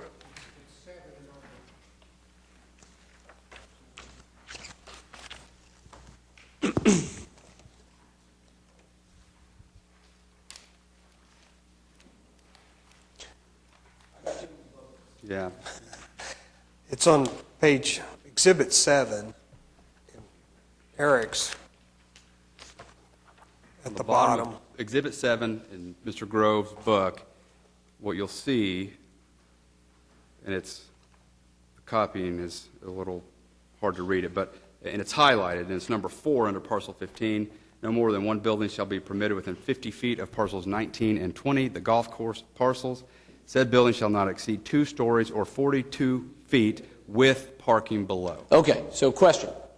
Is that, as a result of its codification, is that the language that is ultimately considered what was adopted by staff? Yes. Okay. So I just want to be clear that that's the language then, as far as I'm concerned as a board member, that I'm looking at for deciding whether or not this is within the confines of the administrative amendment. Yes.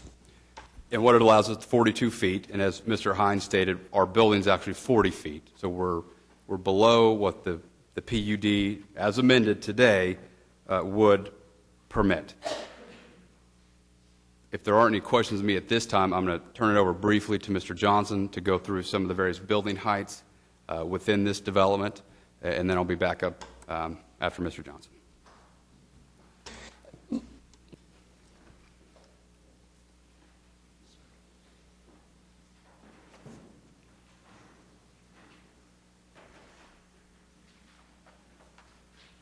To some of you, this is kind of a broken record because when we were here a year or so ago, we were here on another matter, but we talked about similar things.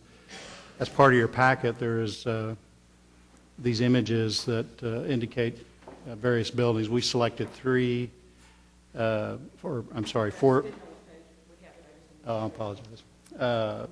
Selected 4 of the existing buildings that surround similar areas in the golf course. One of them is the second one over in the column is built outside of the PUD 518 because that parcel was rezoned out of 518. It's much closer to the golf course and it's much taller as well.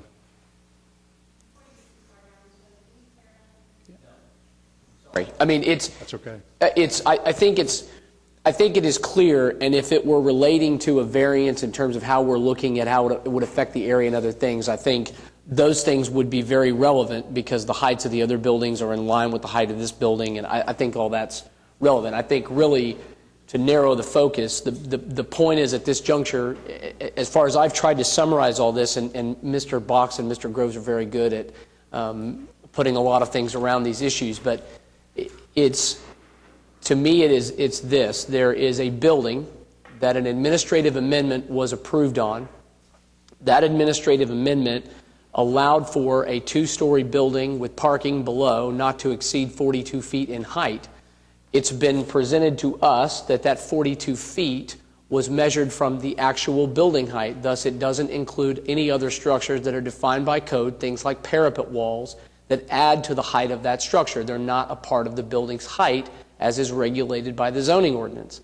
So essentially, we are to the point, in my view, where at least I don't know what the right answer is on the administrative amendment, and frankly, maybe I shouldn't even say, I give credence to Mr. Groves' argument about the administrative amendment process. I don't know what that answer is, and that is not, it's not relevant to me as a member of the Board of Adjustment for making a decision about whether or not that's right or wrong. What's relevant is that as I look at those 13 sort of requirements for granting an administrative amendment, I have not been presented any evidence at this point that shows that Mr. Tiener acted outside the confines of the existing ordinance to grant that administrative amendment. And the building height that was granted is not beyond the scope of what an administrative amendment allows. And so we have a separate issue, which no doubt these people are going to attend to in another forum. But the issue before us seems to me there's no evidence to support that he acted outside the confines of his authority. And so I can't support the appellant's position until someone can give me evidence to say we granted an administrative amendment that was either beyond the confines of what's allowed or that the building permit that was issued, which is really what's before us apparently, exceeded the scope of that administrative amendment. There's no evidence right now, somebody stop me if they have something to share, that we've been presented with that would make that point to me. I would agree, and all I'll say in closing is the process was followed as the legislature outlined and as the City of Oklahoma City has adopted through ordinance. And what you heard Mr. Hines say is the building permit, the face of the application may say 45 feet. What they review are the actual building plans. And what the building plans show is a 40-foot building that is well within the 42 feet allowed by the PUD. And so when the permit was issued at 40 feet with 2 floors over parking, it squared with the PUD. Therefore, it complied with the ordinance and it was issued properly. And there has been nothing to suggest, and there is nothing, that would support the fact that the permit was not issued correctly. Mr. Groves, do you want to address that? I mean, I want to give you a fair opportunity to try and help me understand that point. But I'm sorry, but would you ask me again, please? Sure. Can you give me some information or provide some evidence, some explanation for how the granting of the building permit exceeded the authority approved in the administrative amendment? Well, the administrative amendment said one thing, the building permit says something else. Help me understand how. Okay. I'd also suggest, Mr. Cravens, that my associate can answer some of these questions, and she'll have some materials to give to you that I think will be responsive. But basically, what I'm saying to you is that the administrative amendment granted by Mr. Tiener is for a 42-foot tall office building that is 2 stories tall with parking below. I'm not sure what parking below means. I do want to say that their parking garage is not planned to be underground. And if they'd suggested that to you, it's not accurate. The parking is going to be the first story of a 3-story building. We'll show you the plans, you can see. So then the amendment is written up, and it says the same thing as Mr. Tiener's letter. 2 stories or 42 feet with parking below. And then the building... If I could building permit says 3 jog stories. in here. If you go to exhibit number 7, what it actually says is no more than one building shall be permitted within 50 feet, blah, blah. Said buildings shall not exceed 2 stories or 42 feet with parking below in height measuring above adjacent ground. So whether the thing is down or not down, it's not the parking garage or its depth that's Right. being measured there. I'm not sure what that means. I do, and I agree with you. And that's the issue that I'm taking is that it would be easy, okay, this would be an easy deal for us looking at this tiny component of this much larger issue between, these two sides to say, okay, well, we had an administrative amendment that was granted. We're not going to discuss the constitutionality or the legality of that. We had an administrative amendment that was granted for 42 feet, and the building is no ifs, ands, or buts about it 45. At that moment, as far as I would be concerned, the conversation is over because it was beyond the scope of the administrative amendment. But again, I draw on, and I cannot recall if you were involved in that matter or not, but we had a very educational discussion walking through all the building codes about what is a story and what isn't, what are additions and what are not, what are coverings and what are not. Oh, yes, I was involved. Yeah, I was being a little, I know. So sadly. So my point is that in all that, we realize that there are things, and I, if you go into the city office, and I'm sure you've done this, I've done this, and you fill out for a building permit, you sit there and you write it down. At the same time, you hand your architectural plans to the good people of the city who are going to review those summarily within the zoning review and all that to be sure that you've complied. And in this instance, if it is true that a parapet wall is not a part of a story or considered within the building height, then we have a 40-foot tall building. I would just point out to you that there's nothing in the building permit or the administrative amendment that says anything about parapets. But I think it would be enlightening if Ms. Swank would present to you the photographs of what's there and what's coming. And I think you'll see that this is a 3-story building. There's no parking underground. I don't know what suppressed parking is supposed to mean myself, not a term that I use. But it's a lot more expensive to construct an underground parking garage than it is to have it on the surface. And they plan to have it on the surface. That's what their plans show. But I'll let Ami cover that. Go ahead. You want to say something? The reason the language is drafted to say under the office is because, and I believe Mr. Tiener will correct me if I'm wrong, one of the previous administrative amendments granted to one of the plaintiffs in this case building, this one right here, was drafted to say 3 stories over parking. And so, yes, the first floor is parking, much like ours, but if you look at the renderings, it's dressed up to look like it's part of the office building. But for consistency within PUD 518, which I would believe so that when plan review is looking at it, they know what they're looking at, the language is identical. 3 stories over parking here, 2 stories over parking here. This one. This was the... Yes. So that's the reason the language reflects that, for consistency within the PUD. But whether you want to call that 4 and this 3, or this 2 over parking and this 3 over parking, it's the same result, both of which are approved through the administrative amendments to the PUD.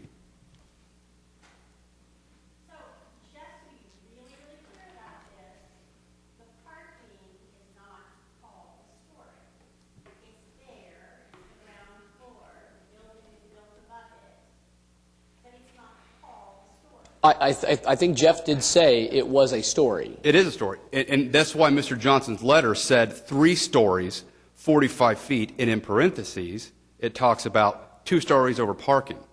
And I believe there was a meeting with Mr. Tiener so that the language could be consistent. We're going to call it 2 stories over parking. Well, and that's... But the height is... Hang on, and you know, Janice, that's why, I mean, it says, that's why this is an important word, as it usually is. Said building shall not exceed 2 stories or 42 feet over parking. That's the language that was adopted and codified within the PUD as an administrative amendment. So the word "or" gets us to where we need to be. Or 2 stories over parking. What we have is 2 stories over parking and 40 feet, not the 42. And I believe the way it's been explained, like Mr. Cravens, and I'm paraphrasing what Mr. Hines said, but when somebody comes in, they just write it down. They may not understand how the building code actually defines what that final height is. Staff looks at the actual building plans, and our actual building plans say 40 feet. I believe sometimes staff would go back and actually mark out 45 and put 40. That didn't happen here, but the stamped and approved plans comply with what the PUD says. Ms. Swank can enlighten you on the parking matter.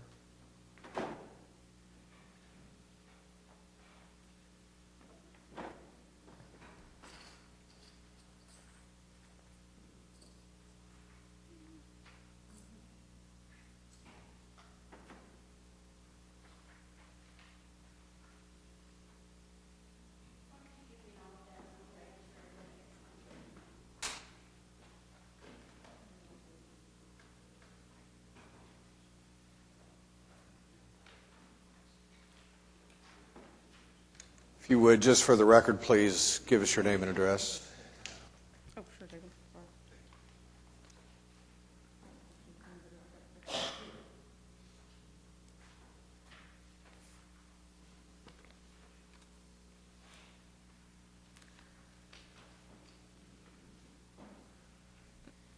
This particular document that I handed out that has the,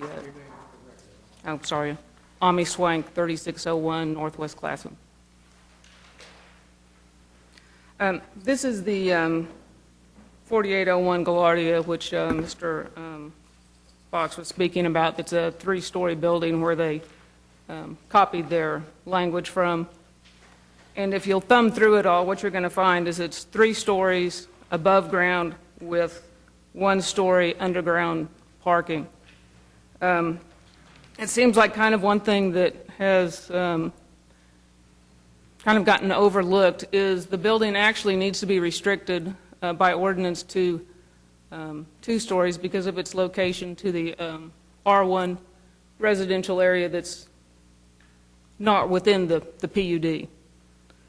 And so the moving it from 2 stories to 3 stories, even though your height is okay, you're actually giving a variance of a 50% increase from going from the limited 2 stories up to the 3 stories.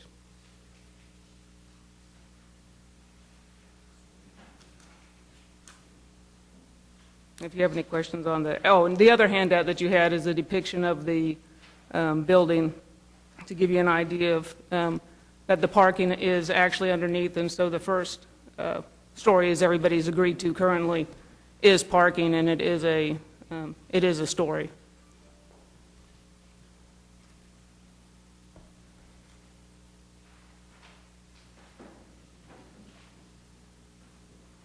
So help me understand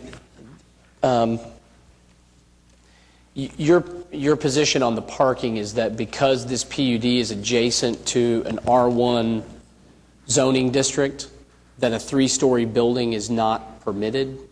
It's my memory, and I apologize, I didn't know this was going to be an issue. It's my memory that the restriction, and if somebody on staff can help me, that if office buildings located within a certain number of feet of R1 zoned land is restricted to 2 stories.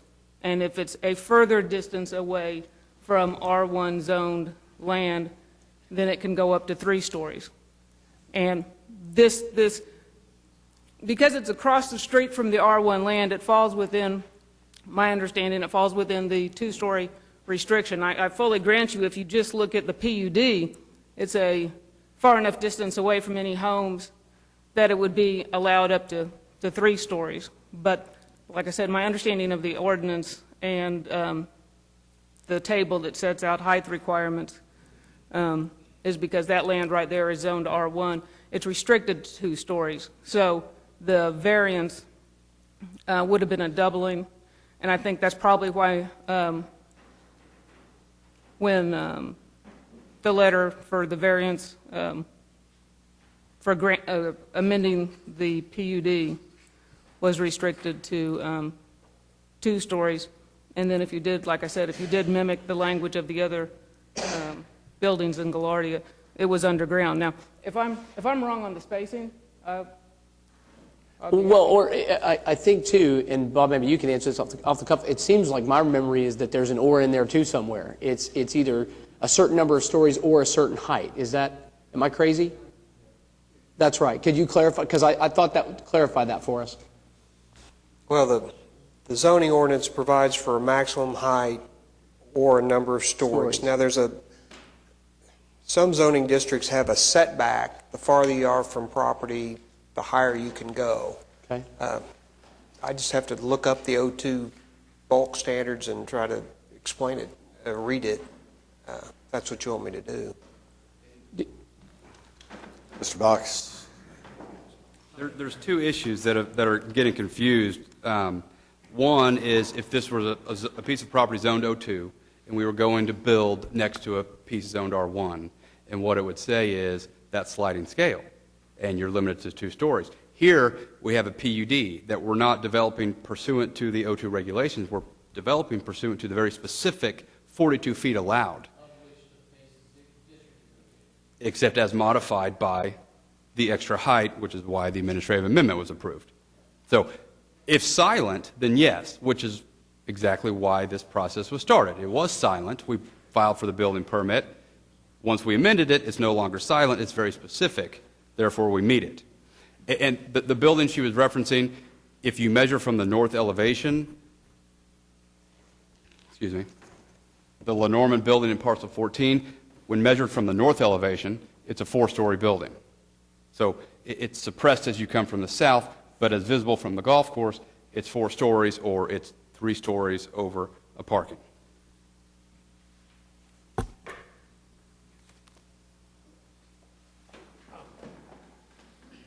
On the separation from the R1 district, it's important to note that if you look at Exhibit 7, strike that, 5, in our exhibit book, Exhibit 5, which is Tim's letter, page 2, Mr. Johnson knew that an office structure this close to R1 was limited to 2 stories. He knew that, and it's a fact. I think if Mr. Tiener were to get out the bulk standards, that's what you'd find. If it's adjacent to R1, it's limited to 2 stories, which is one of the reasons they wanted an administrative amendment. But here's what Mr. Johnson says. He says, in the second paragraph, first of all, the separation requirement listed in the zoning code was meant to address non-residential use separation from traditional single-family residential development. Although the property adjacent to parcel 15 is zoned R1, it does not contain residential uses. It's a golf course. It talks a little bit about privacy issues. It says the separation issue, which arose in parcel 14 due to the same type of development, was reduced, et cetera, et cetera. it was recognized that, that the zoning code doesn't say there have to be houses there. And I think Bob will agree with that. If it's R1 land, and it's right next to O2 land, and you want to build an office building, you're limited to 2 stories, period. And that's one of the reasons that the administrative amendment was sought, was to get around that. You know, you all remember the Fairway was before you about a year ago. Well, some of you weren't on the board. But they came here before the Board of Adjustment and asked for a variance to accomplish the same things that they're trying to accomplish now by administrative amendment. And the Board of Adjustment rejected it for any number of reasons. So they're, in effect, rezoning and seeking the same variance as they sought before. If I might just briefly on that last point, go ahead.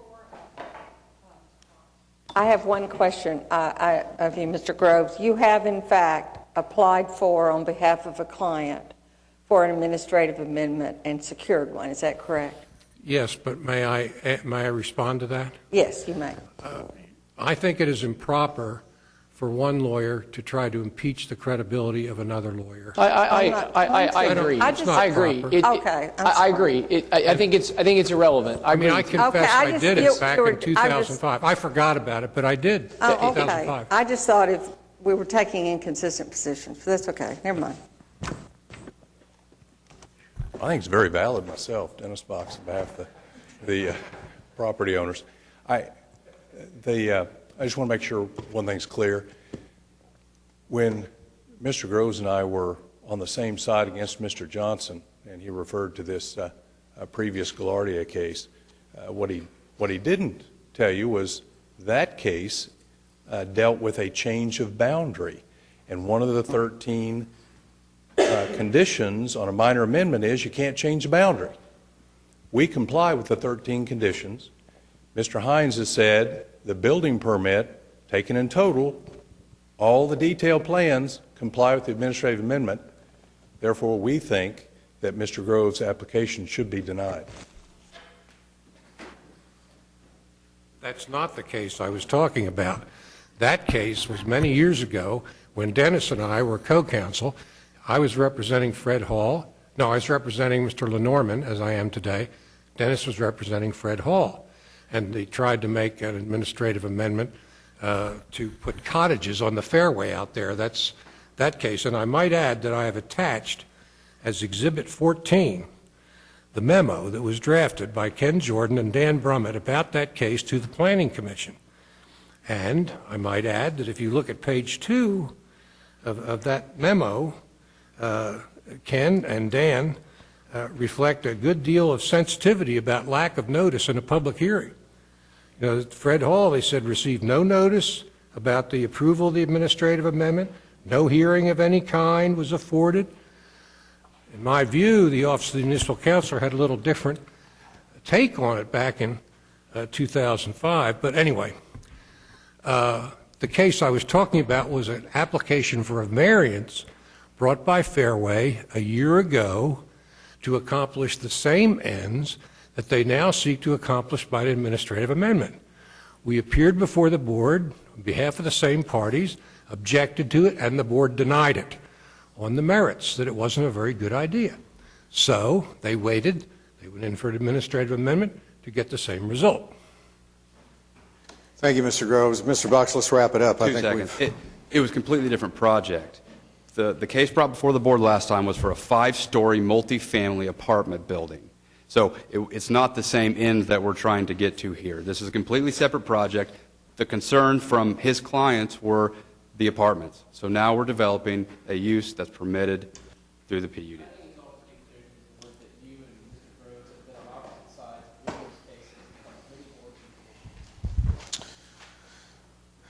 Not when we teamed up and stopped those cottages on the fairway. I'm going to ask the board members to go ahead and complete their deliberations and for us to...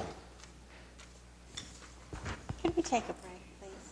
Got a request from the board members to take a 5-minute break. 5-minute break.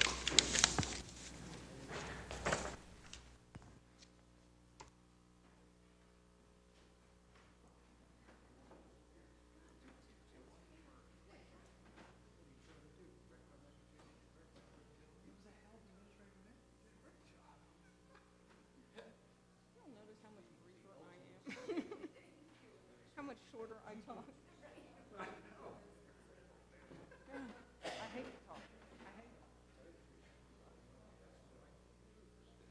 Dad wants to know if you sign this.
Ladies and gentlemen, I'll call us back to order.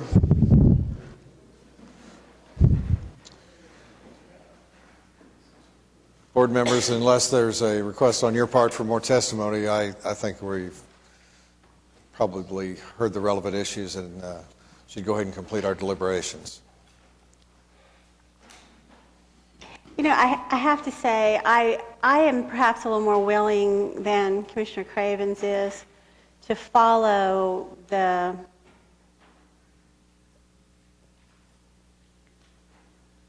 thought process to include whether or not the current method that the city uses to administratively amend PUDs and SPUDs is supported by statute, and therefore whether it is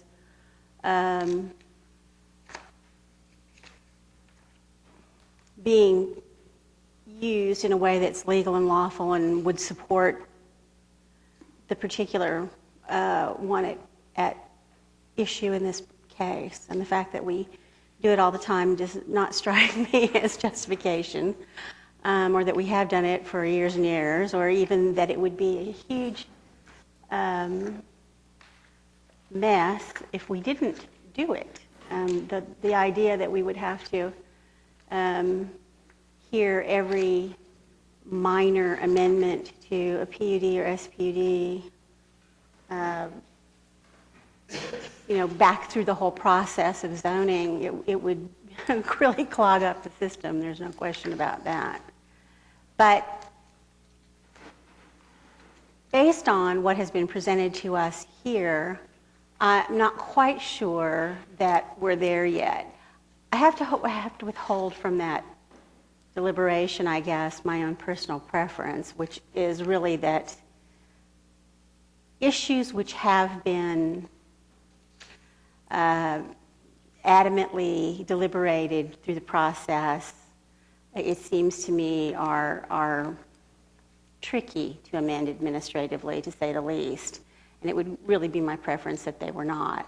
The issue of height and stories and things like that. If it has been a part of the deliberation and the process, particularly of negotiation in a PUD and SPUD, I'm not sure it ought to be subject to administrative amendment. But that's not really the question before us, whether it ought to be or ought not to be. I do think that whether or not the state statutes support this kind of administrative amendment is relevant, but I'm not sure that Mr. Groves has completely convinced me that the language with respect to notice is sufficiently strong. Frankly, that I'm willing to support his application here today. I am very troubled by the fact that a person can be foreclosed from a possibility of appeal without any notice at all of a decision that's made. That is very problematic, I think. And it may very well be that the district court will view that as a fatal flaw to the process that we employ currently. I wouldn't be too surprised if it did. I don't say that because I'm wanting to just pass the buck and let somebody else make this decision. I'm sure this case is probably headed to district court one way or the other, but I would be willing to follow that thought along. I'm just not sure that the applicant has quite convinced me here today.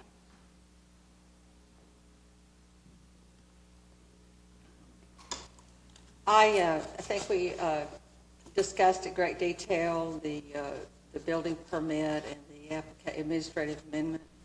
I am looking before me, and what has been argued before is section 59.14250, modifications to Powder Spud, administrative approval of minor amendments.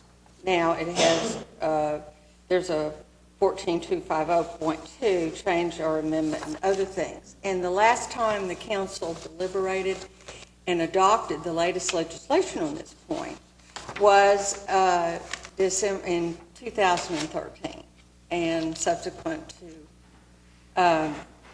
many opinions that we've seen or looked at. There are no cases on point that have been provided, and we've already discussed the fact there is a district court proceeding going on which may address those other issues regarding validity, that kind of thing. But basically what we have before us is an ordinance that's presumed valid on its face. And the presumption of validity is something I think is very important. And that's what's before us. But before us is whether or not the administrative amendment, whether or not the building permit comported with the administrative amendment. And even though we were not necessarily going into all the details of what was in the administrative amendment, I think it's clear that it wasn't controverted, that the actual administrative amendment came within the confines of section 59-14250.1. It did, and we've, I think, therefore, as a result, I think that I cannot support this appeal because I believe that the building permit was properly issued. I think the administrative amendment was issued, and I think they comport with each other. Also, is evidenced, but I don't know, 10, 12, 11, or other administrative amendments on this particular PUD indicates that even I believe even the the appellant has in the past utilized the administrative amendment procedure. And these are for minor amendments. These are not for big changes of locations of property and changing of the territory and all the parameters of the land. These are for minor amendments, and that's the purpose. It's not for, and I don't think this, I do think these are minor amendments. It has parameters within those amendments as to percentages, and those are definitely delegated to the director, and I cannot support the appeal. Is there any other discussion? If there's no other discussion by board members, I would call for a motion. I will make a motion to deny the application of the appellant. Yes.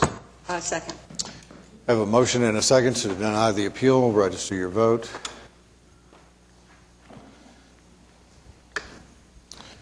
Mr. Groves, you are denied.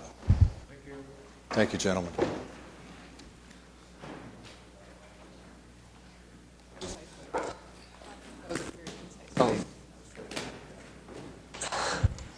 The next item on the agenda is adopt the 2016 meeting schedule.